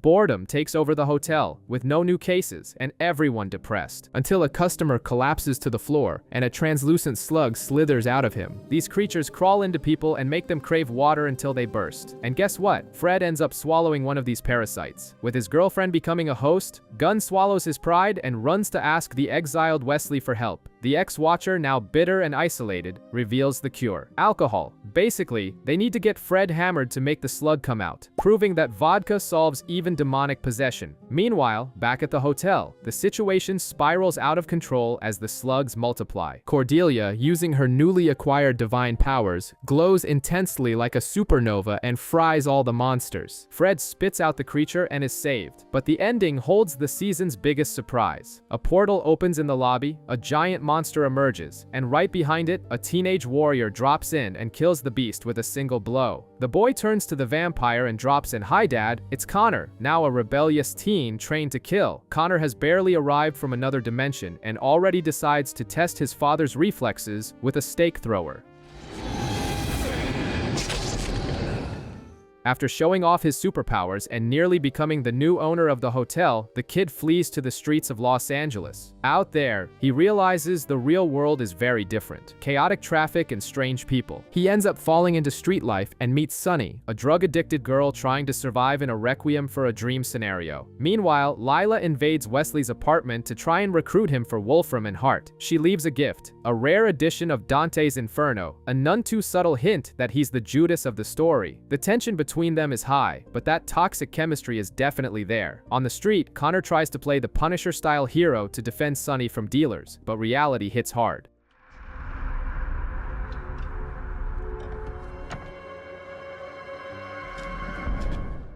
When the dealer comes to collect, Connor snaps, but Angel shows up to prevent his son from becoming a murderer. The police arrive shooting. Angel takes a bullet in the back to protect the boy, but Connor doesn't even care about the sacrifice and runs off. In the end, in a dark alley, the kid finds Holtz, now an old man, looking like a Gandalf who went to the dark side. Old man Holtz continues to be the master of psychological manipulation. He convinces Connor to go back to the hotel and pretend everything is fine with Angel, playing mental chess at a Palpatine level. Poor Angel falls for it, thinking he's finally going to have a normal father-son relationship. At the hotel, Cordelia uses her new glowing powers to purge the demonic energy from Connor in a scene that looks like a reverse exorcism. The boy even cries on her shoulder, giving hope that he can be saved. Meanwhile, Wesley and Lila meet at a club, where the lawyer continues trying to pull the ex-Watcher to her side, using Justine as bait in a vampire skirmish. Angel takes Connor vampire hunting, and the two fight in perfect sync, looking like Batman and Robin, but the happiness is short-lived. Holtz decides to make his final master move. He asks Justine to kill him with ice picks to the neck, mimicking a vampire bite. Connor arrives at the motel, finds his father dead with marks that scream vampire, and of course, the blame goes straight to Angelus. The boy's hatred returns in full force.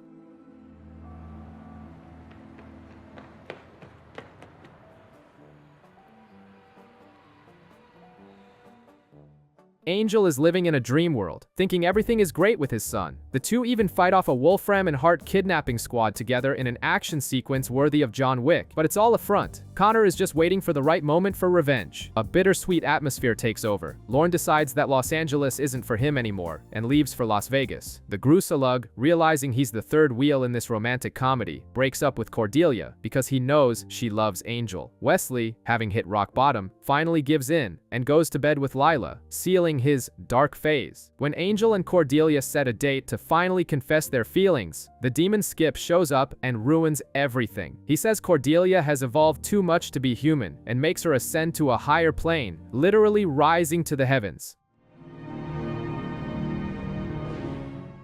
While she becomes a divine entity, Angel gets the raw end of the deal. Connor and Justine set an ambush, trap the vampire in a steel coffin, and dump him at the bottom of the ocean. The protagonist ends the season literally sleeping with the fishes. Angel is trapped at the bottom of the sea, dreaming his life is a Full House-style sitcom with the family reunited and happy. But reality is much wetter and lonelier inside that iron box. On the surface, Fred and Gunn are chasing leads, while Connor continues to be the most problematic teenager in LA, lying and hunting vampires recklessly. Meanwhile, Lila and Wesley continue their strange, toxic romance. But the ex-Watcher has other plans. He forced Justine to help him, and finally, they haul Angel up from the depths. The vampire emerges starving, nearly killing Wesley, but manages to control himself. At Wolfram and Hart, Lila decides she's tired of being underestimated. In a tense meeting, when her boss Linwood complains she went over his head, she delivers the best line of the season, saying she went under it, and literally the man's head off. Total Kill Bill vibes as she takes command of the firm. Back at the hotel, the family reunion is a disaster. Fred and Gunn discover Connor's betrayal and give the kid a reality check and a taser shock. When Angel arrives, still weak, things get heated. He reveals he didn't kill Holtz, but Connor doesn't want to hear it. Angel, in a moment of tough fatherly love, beats his son up and kicks him out of the hotel so he can learn how to survive. The episode closes with the vampire focused on finding Cordelia, unaware that she is trapped on a higher plane, bored to death, watching everything like a bad reality show. We cut to an 80s flashback introducing Gwen, a girl with a Rogue from X-Men vibe. If she touches anyone, they fry with electricity. In the present, the hotel is broke and the team is desperate. Wesley and Angel call a temporary truce, and the Brit hands over a dossier on Cordelia's whereabouts. The search leads Angel to a goddess who points to an artifact called the Axis of Pythia. The problem? Gwen, now a Mission Impossible-style pro-thief, also wants the piece. They meet at a high-security vault and things get ugly. Gwen tries to flee, and Gunn, in a heroic act, grabs her leg and ends up electrocuted to death. But wait, Gwen uses her powers as a defibrillator and brings the guy back to life. Just like starting a Chevy. There we go. Angel and Gwen end up trapped in an elevator full of poison gas. There's an electric tension, literally, and Gwen restarts Angel's heart so he can fight. They escape and Angel keeps the artifact. He uses the Axis to locate Cordelia and sees she's become a higher being. The team thinks she's happy in heaven, but the truth is Cordelia is up there screaming for them to get her out, feeling trapped in a game of The Sims without a controller. Meanwhile, Lila keeps manipulating everything, now with her eye on Connor. The team sets off on a road trip to Las Vegas, the Hangover style, looking for Lorne. The Green Demon has become a headliner at a casino, but when they arrive, he pretends he doesn't know them. The reason? The owner, Lee DeMarco, is holding Lorne hostage to steal people's destinies. It's a bizarre scheme where people's promising futures are traded for casino chips. Angel tries to play the hero but falls for the scam. He plays a rigged chip and loses his entire essence, turning into a slot machine addict zombie, like that old guy who spends all day at the penny slots. Fred and Gunn try to save the day but are captured and nearly executed in the desert. From the higher plane, Cordelia decides to intervene. Like a gamer using a cheat code, she manipulates Angel's machine so he hits the jackpot. The wind breaks the spell, and the vampire returns to normal, handing out beatdowns to the guards. Lorne takes advantage of the chaos and destroys the magic crystal ball, returning everyone's destiny. No!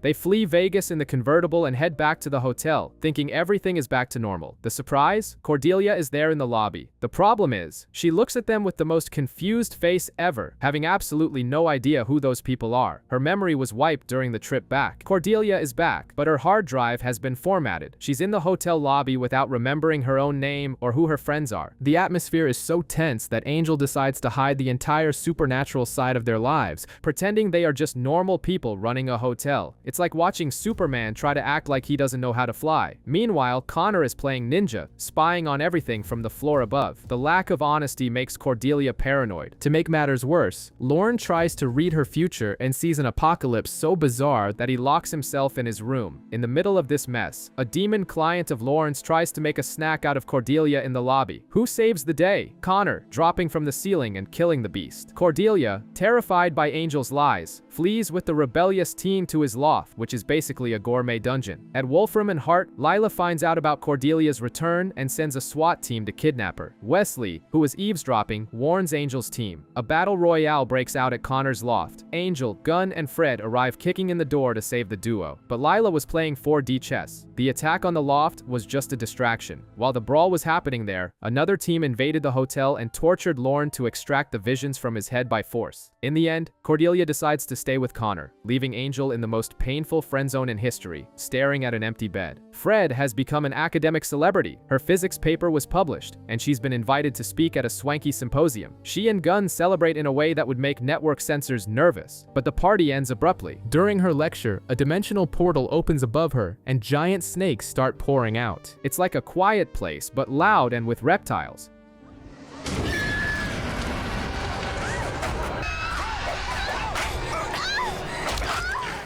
Angel realizes that Fred's old professor, Seidel, is bad news. Investigating, the gang discovers the professor has a gruesome habit of sending brilliant students to other dimensions to eliminate the competition. He's the one who sent Fred to Pylea years ago. Fred goes full Kill Bill mode, heading to Wesley's apartment to ask for help in getting her revenge. At the lab, things get heavy. Fred opens a portal to send the man to hell, but Gunn shows up at the last second. In a dark moment, Gunn decides he doesn't want his girlfriend to become a murderer. He snaps the professor's neck himself and tosses the body into the portal, dirtying his own hands to keep her soul clean.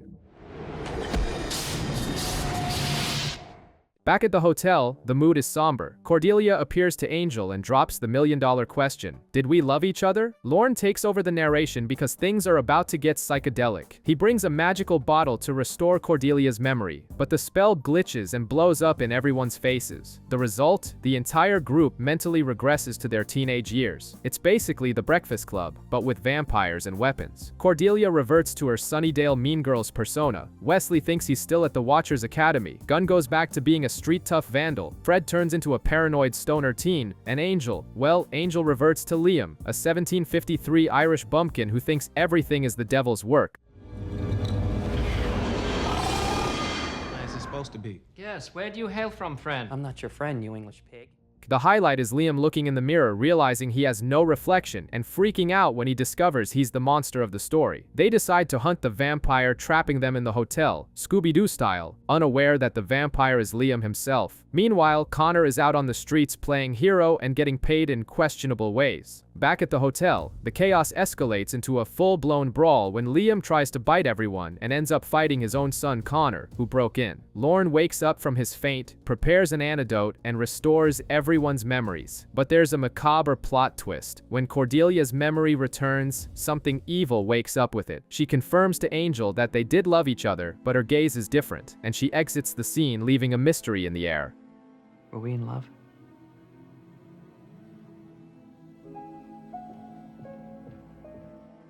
The apocalypse is knocking on Los Angeles' door, and this time it brought rats and roaches. While Fred and Gunn deal with a biblical infestation at a client's house, Wesley continues his super healthy relationship with Lila. She dresses up as Fred during their hookups, a level of bizarreness that would make the cast of American Horror Story seek therapy. At the hotel, tension is high. Cordelia has nightmares about a giant monster, and Connor, the ultimate rebel without a cause, announces that Cordelia is living with him now. The family talk is interrupted when a prophecy comes true. At the spot where Connor was born, the ground opens up and the Beast emerges. It's a jacked monster that looks like it stepped straight out of a max-level RPG nightmare. Connor tries to play the hero and attacks, but he's tossed aside like a rag doll. The Beast stares at Cordelia, gives a classic villain laugh, and flies away. The team, trying to work together despite the awkwardness, finds a pattern in the attacks and heads to a downtown temple. There, they face the Beast again. Honestly, it's humiliating. The team unloads every weapon they have, but it's like throwing pebbles at a tank. Angel tries to go hand to hand and takes the beating of his life. He's staked in the neck and thrown off the top of the building.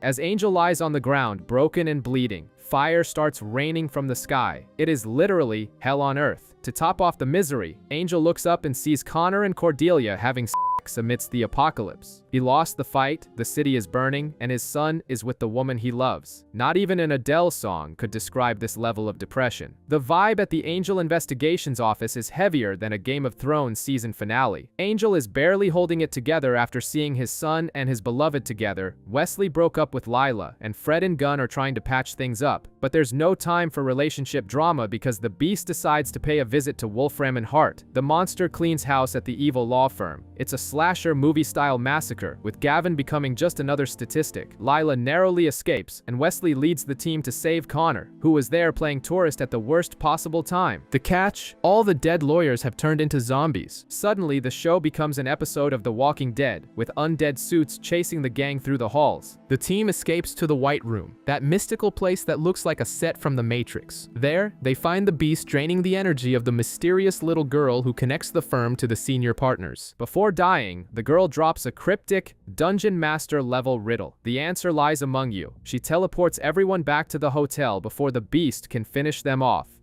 Answer is among you.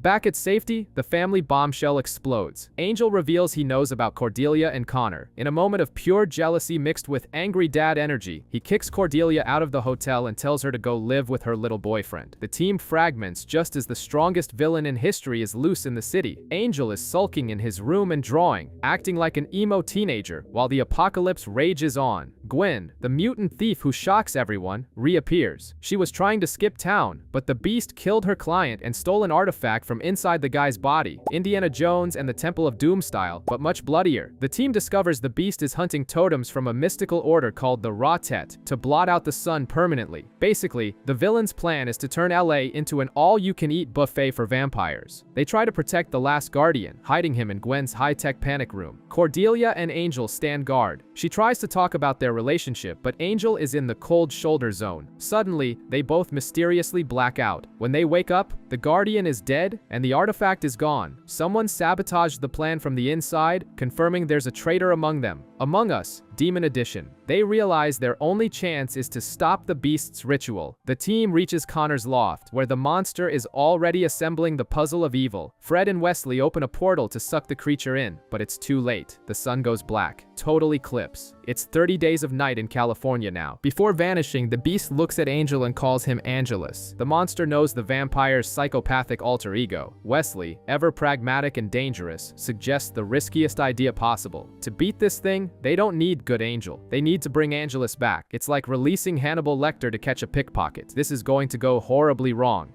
We need Angelus.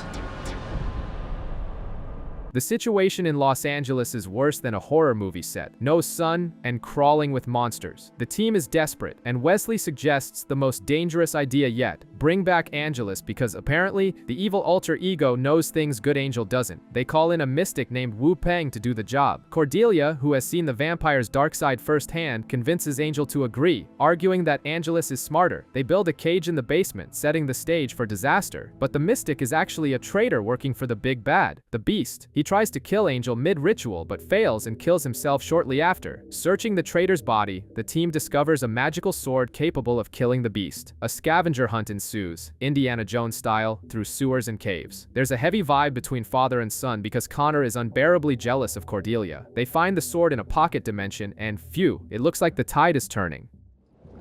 At once.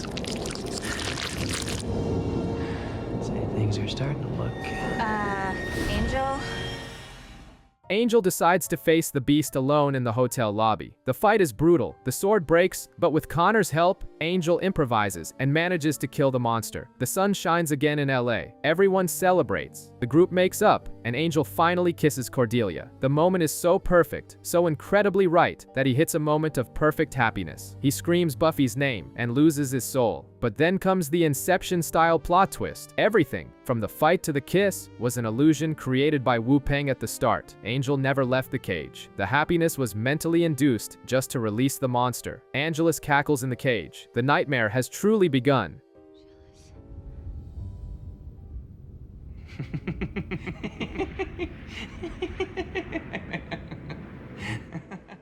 Now that Angelus is loose, but still caged, the dynamic at the hotel turns into a psychological thriller worthy of The Silence of the Lambs. The team keeps Angel's soul in a safe like it's the secret recipe for Coca-Cola, while the soulless vamp starts his favorite hobby, psychological torture. He turns the lobby into a macabre version of the Jerry Springer Show, throwing truths in everyone's faces. He mocks Wesley about Fred and questions Connor's paternity, trying to pull the kid to the dark side. The tension is so high that Fred almost becomes a vampire snack, which leads Wesley to save her and kiss her. Gunn sees the whole thing, and the already strained friendship between the men sours completely. Angelus watches it all from the front row, loving the chaos. Cordelia tries to play negotiator and offers herself in exchange for information. The vampire reveals that the beast tried to recruit him in 1789, but he refused. The lead points to some ancient priestesses, but when the team arrives, the beast has already slaughtered them. With no useful info and her patience gone, Cordelia decides the game is over, and it's time to give Angel his soul back. The problem is, when she goes to get the jar with the soul from the safe, surprise, the jar is gone. Someone stole Angel's soul, and now they have an immortal psychopath in the basement, and no way to fix him. Chaos has taken over. Gunn and Fred break up, and Angelus keeps stoking the fire, revealing to everyone that Wesley and Lila had an affair, leaving Fred in shock. Speaking of Lila, the Wolfram and Hart lawyer shows up at the hotel, a survivor of the massacre, armed and wanting revenge against the beast. She explains that the reason Angel doesn't remember the beast while Angelus does is because of some men in black-style memory wipes. While Gunn vents his rage by dismembering a demon to get a skull needed for a ritual, Cordelia has a vision of how to restore Angel's soul. They do all the magical prep, and Angel seems to return to normal. He even sings for Lorne to prove he has a soul. Convinced, the team lets him out of the cage. Fatal mistake. Angelus, deserving an Oscar for Best Actor, was faking the whole time. The moment he's out, he knocks Cordelia unconscious and starts a hunt inside the hotel. Total The Shining vibes. The team realizes too late that they've unleashed the beast. Angelus stalks Lila through the halls, playing with his food. In the climax, Lila escapes only to run into Cordelia. We expect a rescue, but Cordelia pulls out a dagger made from the beast's bone and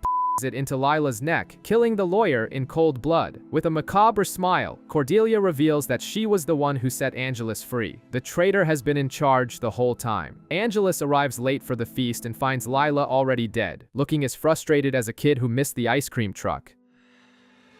Well, that's no fun.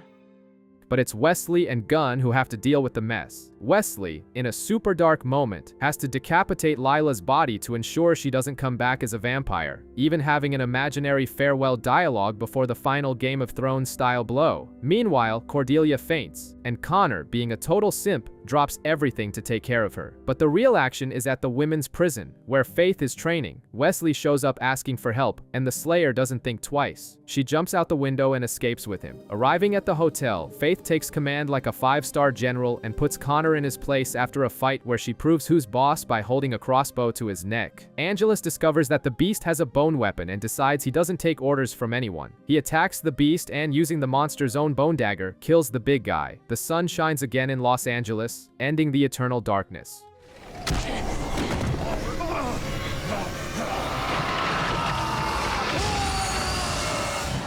Angelus is pissed about the light, but we discover that the Beast Master is Cordelia herself. She forgives the monster's failure with a bizarre kiss before he dies. In the end, Connor goes to tell Cordelia the news, but she drops the bombshell. She's pregnant with his child. Total soap opera vibes. While Faith recovers from the beating she took from the beast, the mystery remains. Why did Angelus bring the sun back? The answer comes from a voice beyond. Cordelia, using her mental voodoo powers, projects her voice to Angelus and reveals she has Angel's soul tucked away, pulling the vampire's strings like a puppet, Angelus decides to push his luck and invades the hotel. He psychologically terrorizes Fred, steals the research on the Beast Master, and even accidentally hits poor Lorne with a bolt. Connor tries to play hero, but the protection spell stops him. Cordelia continues to manipulate Angel's son, convincing the boy to hide her pregnancy from everyone in that toxic family secret vibe. Faith and Wesley track Angelus to an abandoned museum, but not before Faith stops at a demon bar and finds out the vampire is hearing voices. In the final confrontation at the museum, it seems Faith messed up big time. Angelus dominates the fight and bites her neck. What he didn't know was that the Slayer had a kamikaze plan up her sleeve. Insane plot twist. Faith had injected herself with a mystical drug called Orpheus before the fight. When Angelus bites her, they both fall into an Inception-style psychedelic coma. Gunn drags Angelus's body back to the cage, and Wesley tends to Faith, who is hovering between life and death. To fix the mess, Fred calls in the heavy cavalry. Straight from Sunnydale, the witch arrives ready to restore Angel's soul. I don't think so. I think you need a witch. But Cordelia tries to sabotage everything, throwing a knife at Willow, missing by a hair, and manipulating Connor into believing Willow's magic will hurt the baby. The kid, manipulated like a puppet, tries to stop the ritual. Inside the shared mindscape, Angelus and Faith watch memories of Angel's past. The evil vampire is tortured by seeing Angel save puppies in the 1920s and being a good boy. Later, they have a moral debate in a 70s diner. In the real world, Willow battles Cordelia's magic and manages to break the soul jar. The spell works. Angel wakes up with his soul just in time to stop Connor from killing him. Faith wakes up, says her goodbyes, and heads back to Sunnydale with Willow. But peace is short-lived. Cordelia descends the stairs, very pregnant, and stroking her belly, warns that the true terror is just beginning. Save it for later.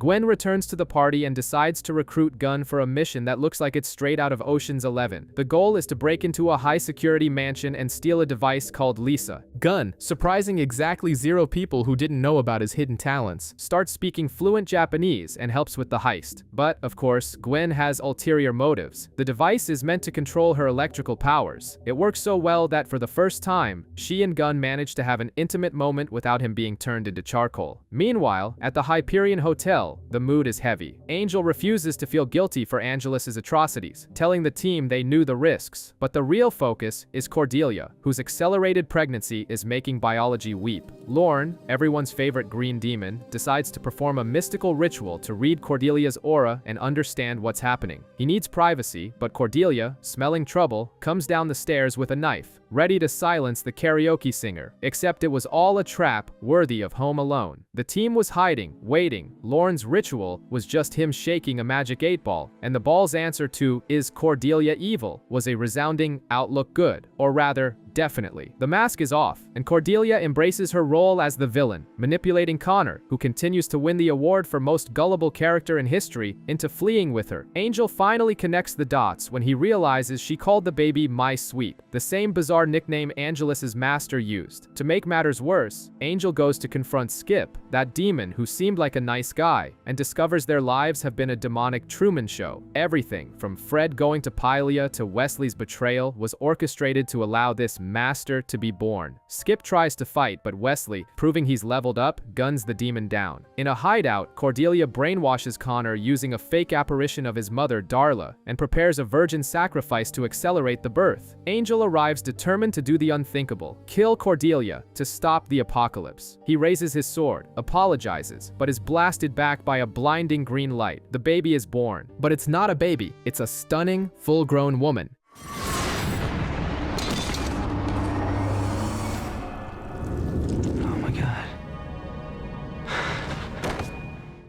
And in a bizarre plot twist, instead of attacking, Angel and Connor fall to their knees, instantly hypnotized and in love with the new goddess. Welcome to the cult. The new woman, whom the gang decides to call Jasmine, has turned the hotel into a supernatural version of Midsommar. Everyone, including Angel, Connor, and Wesley, is completely devoted to her, treating her as the salvation of humanity. The original Cordelia? She's in a coma, tossed in a corner like an old toy. Jasmine preaches world peace, and even the vampires are getting bored. But it's not all sunshine and roses. A random guy on the street attacks Jasmine, and while Angel beats the poor man, he screams that she is a monster. No one believes him, except Fred. While washing a shirt stained with Jasmine's blood, the love spell chemistry breaks. Fred looks at the goddess and sees what she truly is, a rotting corpse covered in maggots. Now Fred is in a horror movie where she's the only sane person. She visits the guy in the asylum and confirms the truth, but upon returning to the hotel, she realizes the brainwashing is absolute. The team turns against her, and a desperate Fred fires a crossbow that hits Angel's shoulder. She flees alone in the night while Jasmine appears on national television and begins to hypnotize the entire world. If things were bad before, now Fred is basically the lone resistance against the entire planet. Good morning, Los Angeles. Thank you for inviting me. Yet there was a balance. Fred is living her own remake of Invasion of the Body Snatchers. While all of Los Angeles acts like they're in a margarine commercial under Jasmine's influence, Fred hides in the sewers and scrounges for weapons in a bookstore. Tension rises when Team Angel itself starts hunting her using a bizarre psychic connection Jasmine created. The confrontation happens on the street. With no way out, Fred fires at Jasmine. The bullet passes through the goddess's shoulder and hits Angel, and that's where the magic happens. Literally, Jasmine's blood acts as an antidote. The big vamp wakes from his trance and finally sees what Fred sees. Now with Angel recovered and traumatized, they try to save the rest of the group. They manage to infect Lorne, Wesley, and Gunn with the blood, breaking the spell. The problem is Connor, the kid who has more psychological issues than the entire cast of Euphoria, fakes being cured, but actually betrays everyone and alerts Jasmine's followers. The kid simply digs the lie. The hotel turns into a war zone and the team has to make a run for it. A frantic Mad Max-style escape through the streets of LA. The team narrowly escapes, leaving Connor behind with his demonic mommy. Speaking of her, Jasmine stops pretending to be a saint and starts devouring her faithful, literally eating people to heal her wounds. Her plan is simple: global domination via TV broadcast. The group hides in the sewers. Again, they're like the Ninja Turtles this season, and finds a gang of rebel teens and a fanatic monster who has worshipped Jasmine since before humanity existed. Wesley, always the brains of the operation, discovers that the key to defeating the villain lies in her true name. Pronouncing that name would break her power over Earth. The problem is that this secret is in another dimension. Angel, taking on the action hero role, decides to jump into a dimensional portal alone to find this information. Okay, hold it. You guys get going. Go. Meanwhile, on the surface, Jasmine convinces the governor to hand over the state to her and begins preparing her global livestream to hypnotize the entire planet. Connor stays by her side, ignoring all the red flags, proving that his emotional neediness is the show's true villain. While Connor traps the rest of the team in the hotel basement, Angel is on a God of War-style side quest in another dimension. He climbs mountains and faces a guardian to find a priest whose mouth is sewn shut. The logic is simple. If he can't speak Jasmine's true name, the secret is safe. Angel, subtle as a tank, solves this with a blade and discovers the magic word. Back in Los Angeles, Jasmine goes live to billions of people. It's her Truman Show moment, but Angel emerges at the last second, releases the true name, and the global spell breaks. Suddenly, everyone, from people leaving work in New York to those in Tokyo, sees the truth. Jasmine is a festering monster. Chaos ensues, and the utopia ends instantly. Jasmine, furious at losing her followers and her lunch, goes after Angel on a destroyed bridge. The fight is brutal, but it's Connor who decides the ending. In a twist, the boy appears, says he still loves her, and punches her head with such force that he goes through her killing the villain on the spot. Just as the group thinks the dust has settled and returns to the Wolfram and Hart offices, they are met by none other than Lila Morgan, alive and full of sarcasm, congratulating them all on the end of world peace. The scene opens like a corporate episode of The Twilight Zone. Lila, who should be in hell, or at least 6 feet under, is alive and kicking, or rather undead and kicking. She explains that her contract with Wolfram and Hart has fine print that even the devil himself wouldn't bother reading. The senior partner's proposal is simple. They want to hand the keys to the Los Angeles branch ranch over to Angel and his crew. It's like asking Luke Skywalker to manage the Death Star. While the gang debates ethics back at the hotel, Connor is out on the streets of LA having a falling down moment. The kid is completely unstable, beating up cops and inciting chaos. The team decides to take a tour of the evil firm just to see what the deal is, and it's like Willy Wonka's chocolate factory, only sinister. Fred gets a state-of-the-art lab, Wesley gets a magical library, and Gunn finds himself staring at a Black Panther. Naturally, Angel rejects the offer at first, but then Connor takes hostages in a sporting goods store. Wired with explosives, he threatens to blow everyone up, including a comatose Cordelia. The tension is high, straight out of Dog Day Afternoon. Angel realizes he can't save his son from this emotional downward spiral alone. He makes a deal with the devil, literally. In exchange for taking over the firm, he demands that reality be rewritten. The episode ends with a global Men in Black moment. No one remembers Connor, and the boy appears in a new life with a happy, normal family, devoid of memories of demons or hell dimensions. For yourself, didn't you? Angel watches from afar, sacrificing his own happiness for his son's peace. Welcome to corporate life. Angel is now the CEO, but the routine feels more like The Office with vampires. He saves a woman in an alley, classic hero stuff, but suddenly a firm SWAT team shows up to turn his heroism into a PR photo shoot. His new assistant is Harmony, who is still as dim-witted as ever, and his liaison to the partners is Eve, a femme fatale who constantly tosses apples at Angel just to hammer home the biblical Adam and Eve reference.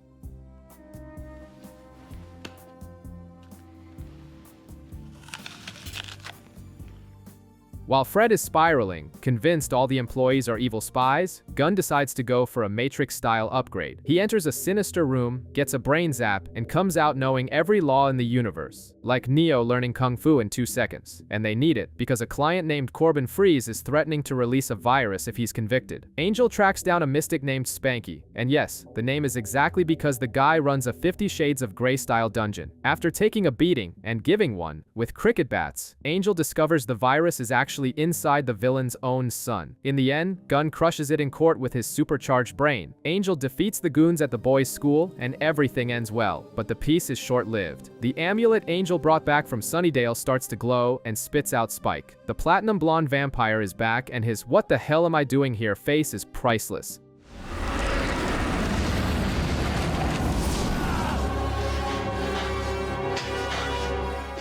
But there's a major technical difficulty. He's essentially Casper the Friendly Ghost, just with way more attitude and a leather jacket. He can't touch anything. He walks through walls, and he's tethered to LA because of the amulet. The dynamic between him and Angel turns into a sitcom about 2 brothers who hate each other being forced to share a room. Spike thinks he saved the world in Sunnydale and deserves a rest, but now he's stuck haunting his greatest rival. While they trade barbs, a necromancer named Hainsley appears. He collects corpses and isn't happy that the new Wolfram and Hart management cut off his body supply. Angel tries to handle the guy bureaucratically but ends up going there in person. What follows is a hilarious road trip sequence where Angel tries to switch cars to lose Spike's ghost, but the blonde keeps popping up in the passenger seat. At the villain's mansion, things get ugly. Hainsley tries a Freaky Friday spell to force Spike's essence into Angel's body. However, the plan backfires. Spike manages to possess the villain from the inside, holding him long enough for Angel to settle things. In the end, despite the victory, the mood turns heavy. Spike confesses to Fred that he's terrified. He feels himself slipping toward hell and begs for help, showing that beneath the punk rock bravado, he's scared to death of what's coming. Team Angel decides that the best way to discuss business without being overheard by the Wolfram and Hart overlords is to have a midnight picnic. It's got that paranoid CIA spy movie vibe. Fred scans for bugs and the atmosphere is tense, like a dysfunctional family Thanksgiving. But the job never takes a night off. A girl named Nina is attacked nearby by a werewolf. Angel goes full John Wick and kills the beast using Wesley's pen. Yes, a pen, proving it's mightier than the sword and the claw. Meanwhile, Spike, the friendly-ish ghost, is fading out of existence, like Marty McFly in Back to the Future when the timeline is shifting. He's panicking, thinking hell is calling his name, but he tries to keep his tough guy act up in front of Fred. The plot thickens when they discover Nina has turned into a werewolf.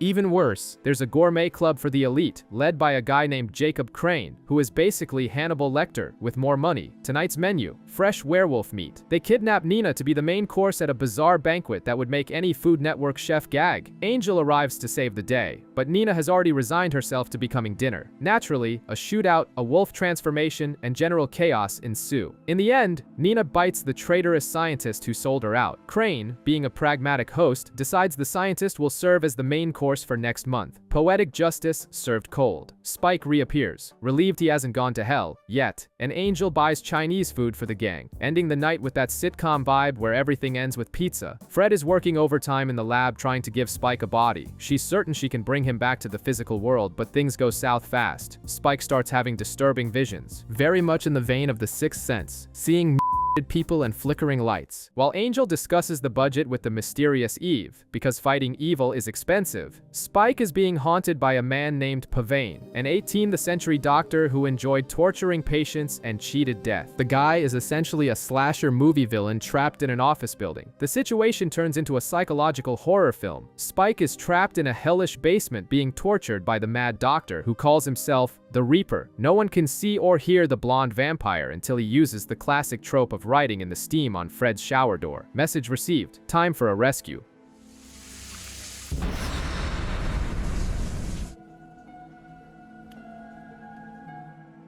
They discover Pavane sacrificed so many people that he managed to bypass the system and stay in the building by siphoning life. Fred prepares a machine to bring Spike back, but the villain attacks her. Spike, in a hero moment worthy of the Avengers, chooses to save Fred instead of reclaiming his body. He shoves Pavane into the machine, turning the villain into flesh and bone. Angel takes advantage of the fact that the guy is now tangible and beats him senseless. The villain's punishment? Being locked in solitary confinement for eternity, unable to move a muscle, staring at a wall. Spike remains a ghost, but at least he can hold a coffee mug now, and he knows he made the right choice. I guess there's worse things than being a ghost.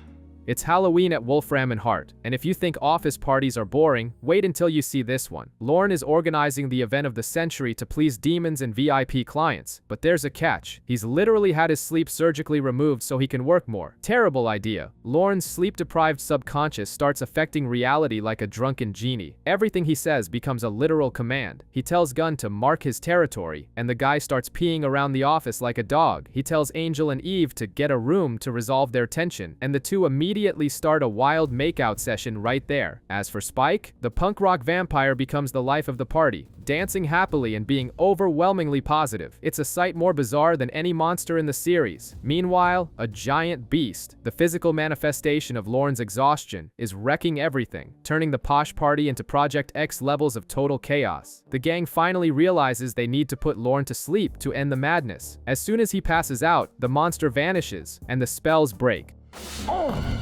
Oh my god, they shot Lorny Tunes!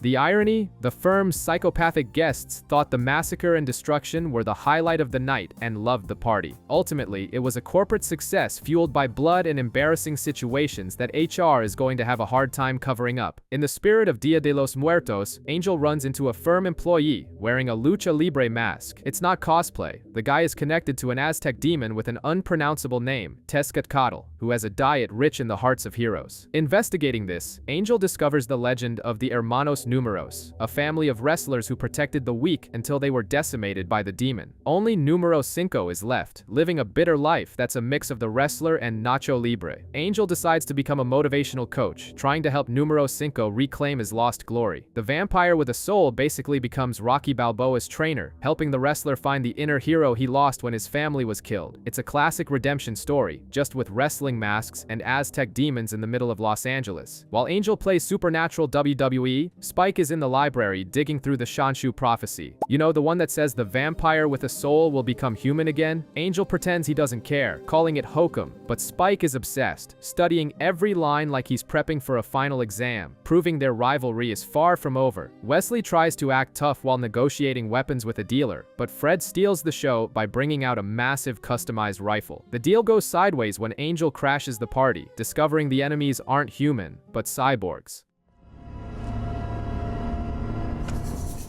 Back at the firm, Angel scolds Wesley for putting Fred in danger. But things get truly weird when Wesley's father, Roger, shows up unannounced. It's a painfully awkward family reunion. with the father being sarcastic and critical, the quintessential toxic dad from a prestige drama. The reunion is interrupted by a massive cyborg attack. They descend from helicopters onto the roof in a scene straight out of the Terminator. Roger plays the hero, helping fight off the machines and even knocking out Wesley to protect him. It seems noble, until Angel and Wesley get to the roof and discover the truth. Roger is threatening to drain Angel's free will using a magical artifact. Then comes the plot twist. This isn't Wesley's father, but a cyborg imposter. When the robot points a gun at Fred, Wesley doesn't even blink. He shoots his own father without hesitation. After the old man's body sparks, revealing his circuits, it becomes clear that messing with Fred is the one red line nobody should ever cross.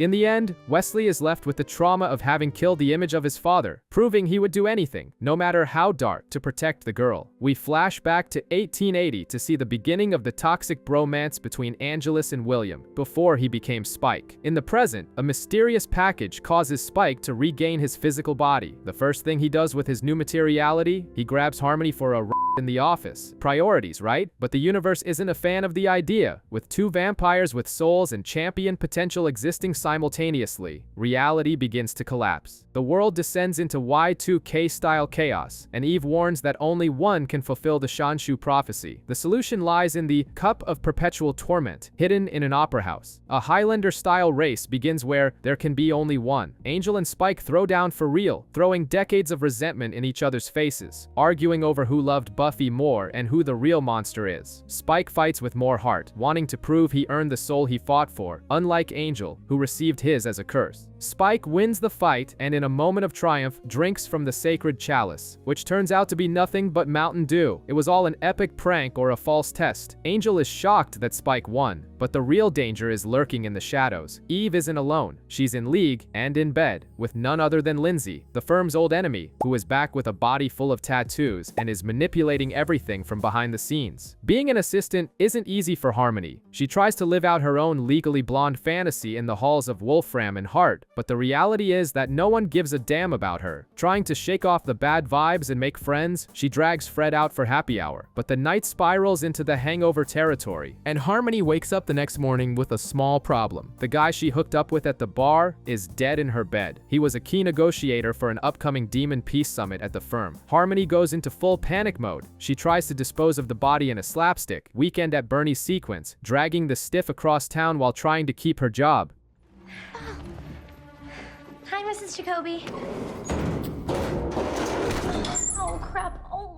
Things get serious when she investigates and realizes it was a setup. The guy was bitten on the wrong side of the neck. Harmony turns into an amateur CSI and discovers the culprit is Tamika, an office rival who wanted to undermine her. The two vampires go at it in the middle of the diplomatic conference. Its claws, fangs, and stakes flying everywhere. Harmony settles the score by turning her rival into dust in front of everyone. The demons, who appreciate a bit of ultraviolence, are impressed and sign the peace treaty. In the end, Spike, who was thinking about heading to Europe to find Buffy, decides to stay. He realizes that, like Harmony, it's better to be hated and useful than to be irrelevant. Angel starts having bizarre nightmares that would make Freddy Krueger jealous, where he loses his soul or sees Los Angeles in flames. While the boss is trapped in an Inception-style dream world, Lindsay returns from the ashes with a new plan. He adopts the identity of Doyle, a low blow using the name of Angel's deceased friend, and begins manipulating Spike. The peroxide blonde vampire falls for the shtick and starts acting like the city's new Batman, saving people and believing he's the champion of the prophecy, while Angel appears increasingly incompetent. Angel's situation worsens as his hallucinations bleed into reality. He sees Fred performing surgery on him to remove teddy bears and license plates from his chest. It's a total acid trip. In the real world, Fred realizes Angel isn't just stressed by corporate bureaucracy. Something physical is going on. They discover Eve planted a mystical parasite on Angel's chest, kind of like an alien facehugger, only it siphons life and causes delusions. Spike, in the middle of his superhero fantasy, ends up killing the creature and saving the day without even fully realizing it. When the dust settles, the gang corners Eve. The mask is off. She's playing against the house and manipulating everyone from the shadows. Mistrust in the office hits nuclear levels.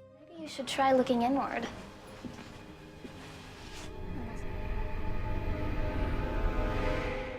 A psychiatric patient named Dana escapes from the hospital, tearing through steel doors like tissue paper in a high-powered Halloween slasher vibe. Angel discovers she's not just any fugitive. She's a slayer, recently activated by Willow's global spell. To handle the situation, Andrew Wells arrives, now acting as an operative for the new Watchers Council, bringing updates from the Scooby Gang. The problem is that Dana is deeply traumatized. Years ago, she was tortured by a psychopath who recited poetry, none other than Spike, or a man identical to his human self, William. Spike attempts to track the girl, but when he finds her, she's in a Saw-style vengeful frenzy. Believing Spike is her tormentor returning from the dead, she drugs the vampire and his hands off.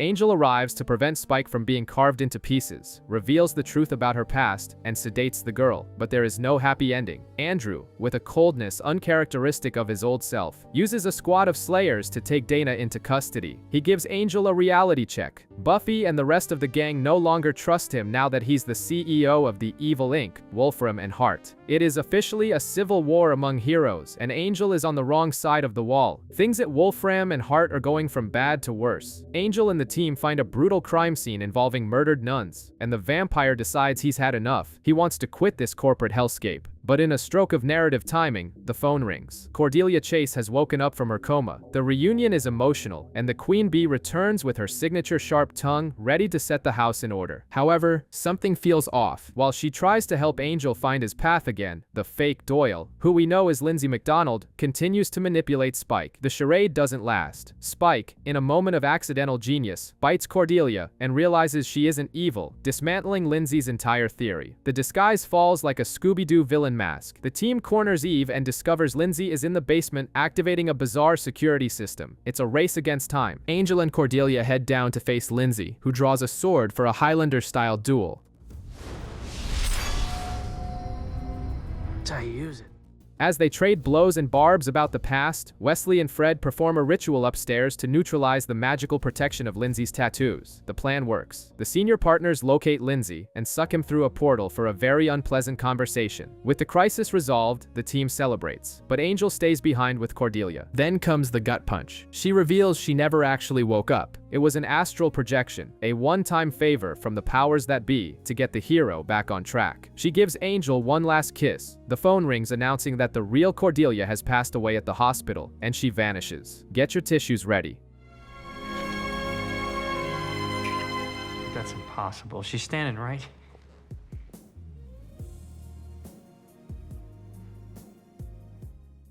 The emotional hangover is heavy, but there's no rest for the wicked. A mysterious man named Lawson invades the firm, taking Fred, Wesley, and Gunn hostage in a tense Die Hard scenario. The motive? A grudge dating back to World War II. Flashback to 1943. Angel is recruited by Uncle Sam for a secret mission aboard a captured German U-boat, and guess who he finds down there? Spike. The blonde vampire is wearing an SS coat, but swears it's only because he ate a Nazi and liked the outfit. The dynamic is pure vampire odd couple. Angel wants to complete the patriotic mission, while Spike just wants anarchy. Disaster strikes when the submarine is attacked. To save the crew and the mission, Angel makes a morally gray choice. He turns the officer, Lawson, into a vampire, damning the man's soul to save the ship. In the present, the vampire Lawson is furious because he has lived decades of misery. He wants Angel to take his life since Angel gave him this cursed existence. It's a philosophical debate mid-brawl. Angel tries to reason with him but realizes the only way out is to give the ex-soldier what he wants. In a swift, tragic fight, Angel stakes Lawson. The bitter lesson remains. In war and the supernatural world, sometimes there is no right choice, only the least worst one.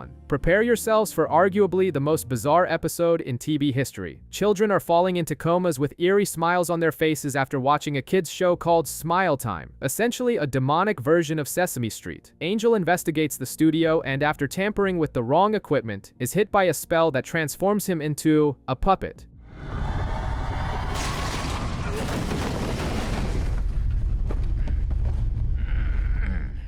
The dark, brooding protagonist is now a felt doll with a removable nose. The team's reaction is priceless, with Spike laughing so hard he nearly collapses. But the danger is real. The show's puppets, led by the evil Polo, are stealing children's life force to satisfy demons. Even as a plush toy, Puppet Angel goes full MMA on the other puppets in a fight that looks like Chucky meets the Muppets. Meanwhile, behind the scenes, Gunn makes a suspicious deal with Dr. Sparrow to ensure his legal brain upgrade doesn't expire, signing a contract without reading the fine print. But the romantic highlight finally happens. Amidst the chaos of felt and black magic, Fred and Wesley finally kiss. Fred makes the classic horror movie mistake. She touches something she shouldn't. She examines a mysterious sarcophagus and inhales a sinister breath of air that begins to cook her from the inside out. We discover it's not a fever, but an ancient demon called Illyria, which is hollowing out Fred's body to use as a new shell. Chaos erupts at Wolfram and Hart. Wesley goes full John Wick, shooting a staff member in the knee just to ensure no one interrupts the research for a cure. Meanwhile, Gunn realizes he was the one who authorized the sarcophagus's entry in exchange for his brain upgrade, making Fred's condition his fault. Angel and Spike take a private jet to England to visit the Deeper Well, the graveyard of the Old Ones. There, they learn that to save Fred, they would have to release Illyria to kill thousands of people. It's the ultimate trolley problem, but with blue demons. Knox, Fred's assistant, reveals himself as an Illyria fanboy and admits he planned everything because he loved Fred enough to sacrifice her. Angel realizes he cannot trade thousands of lives for one and returns empty-handed. In the season's most heartbreaking moment, Fred dies in Wesley's arms. Her soul is consumed, and she rises as Illyria, a cold, blue, and extremely powerful goddess.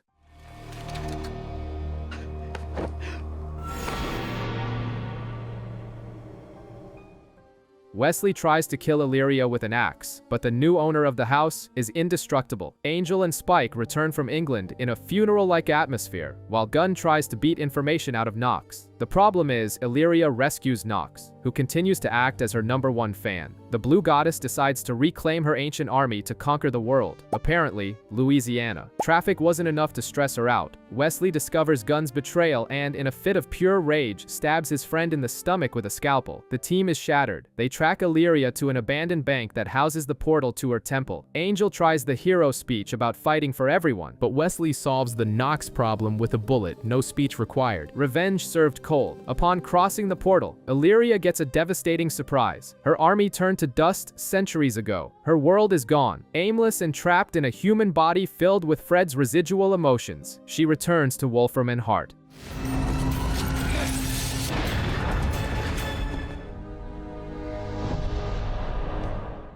Wesley, in a display of ultimate masochism, agrees to guide Illyria in this new world, simply because she wears the face of the woman he loved. Time to rescue Lindsay, as he's the only one who knows what the senior partners are planning. Angel, Spike, and Gunn embark on a rescue mission to a dimension that is undoubtedly the worst hell possible. A perfect American suburb, the place looks like a twisted mix of WandaVision and Pleasantville, where Lindsay is trapped in a time loop with a fake family, getting his heart cut out in the basement every single day. The trio invades the house and must convince Lindsay that his margarine commercial life is a lie. Gunn, carrying the weight of the guilt over Fred's death, decides to make the ultimate sacrifice. To release Lindsay and the rest of the team, someone must stay behind. Gunn takes Lindsay's place in the suburban nightmare, paying for his sins while being tortured in the basement. Back at the office, Eve loses her protection and immortality when Marcus Hamilton appears, the terrifying new liaison for the senior partners, who makes the Matrix's Agent Smith look friendly. The episode ends with Lindsay giving Angel the real talk. They aren't preventing the apocalypse, they are already living in it. The war has begun, and Angel's team is already 2 soldiers down. War's here, Angel. And you're already 2 soldiers down.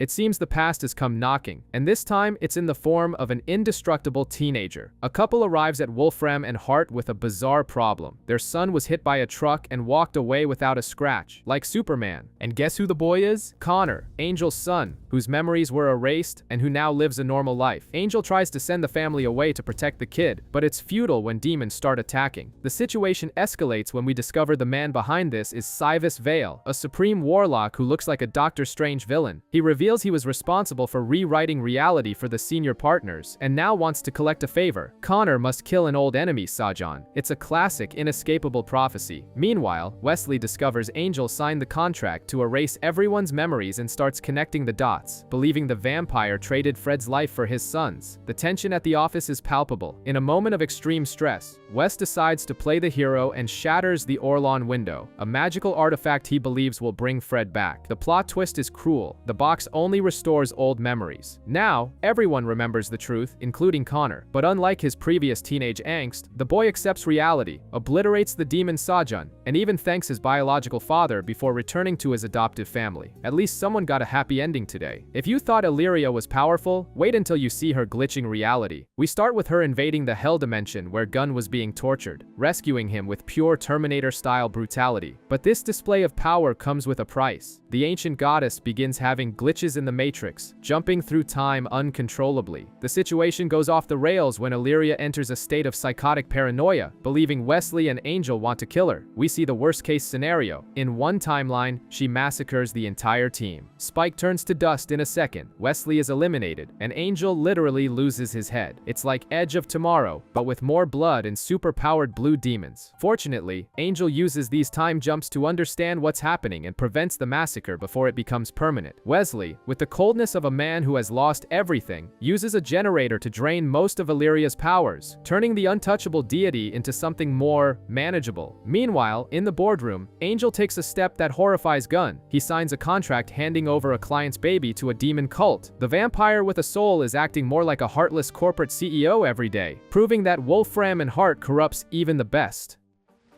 Baby belongs to the Fel. What? She doesn't serve her clients.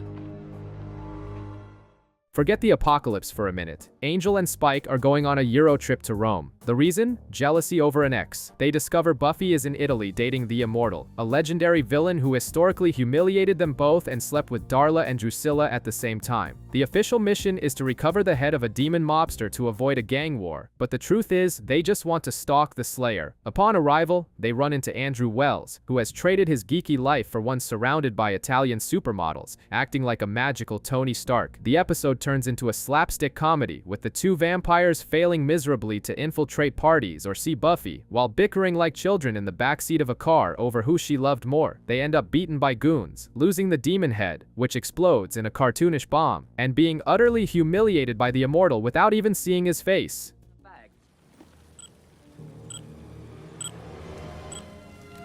Civilized country.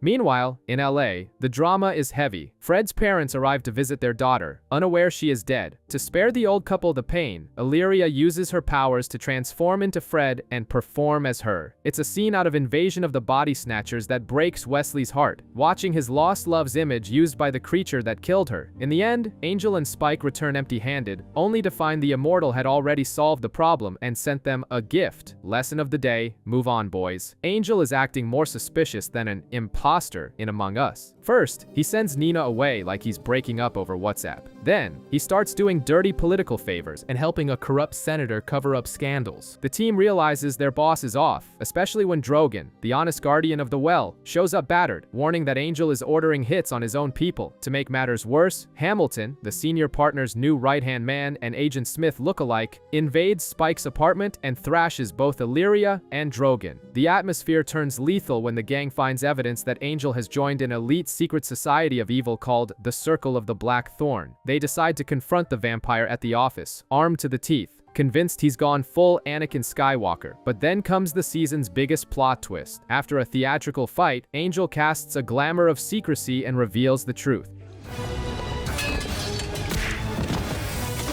Volveri. He hasn't turned villain, he's deep undercover, Donnie Brasco style. He needed to kill Drogon and fake his betrayal to infiltrate the Circle and get a shot at taking down the architects of the apocalypse. The catch? The plan is essentially a suicide mission. Without hesitation, Spike, Gunn, Wesley, and Lorne decide that burning the house down while they're inside is a great idea and join the fight. It's all or nothing day. Angel signs a contract in blood, relinquishing the Shanshu prophecy, giving up his chance to become human to prove his loyalty to the villains. The team takes a day off, treating it like the last day of their lives. Spike goes to a dive bar to recite poetry and gets a standing ovation from bikers. Gunn visits his old neighborhood to remember his roots, and Wesley has a sad moment with Illyria, refusing to let her transform into Fred because he wants the truth, no matter how much it hurts. At night, the coordinated slaughter begins, reminiscent of the finale of The Godfather. Gunn takes out the senator but is gravely wounded. Spike rescues a baby and carves through demons. The real shocker comes from Lorne, who, following Angel's orders, kills Lindsay in cold blood. The karaoke singing demon is finally tired of the lawyer's betrayals and ends his career right there. I've heard you sing.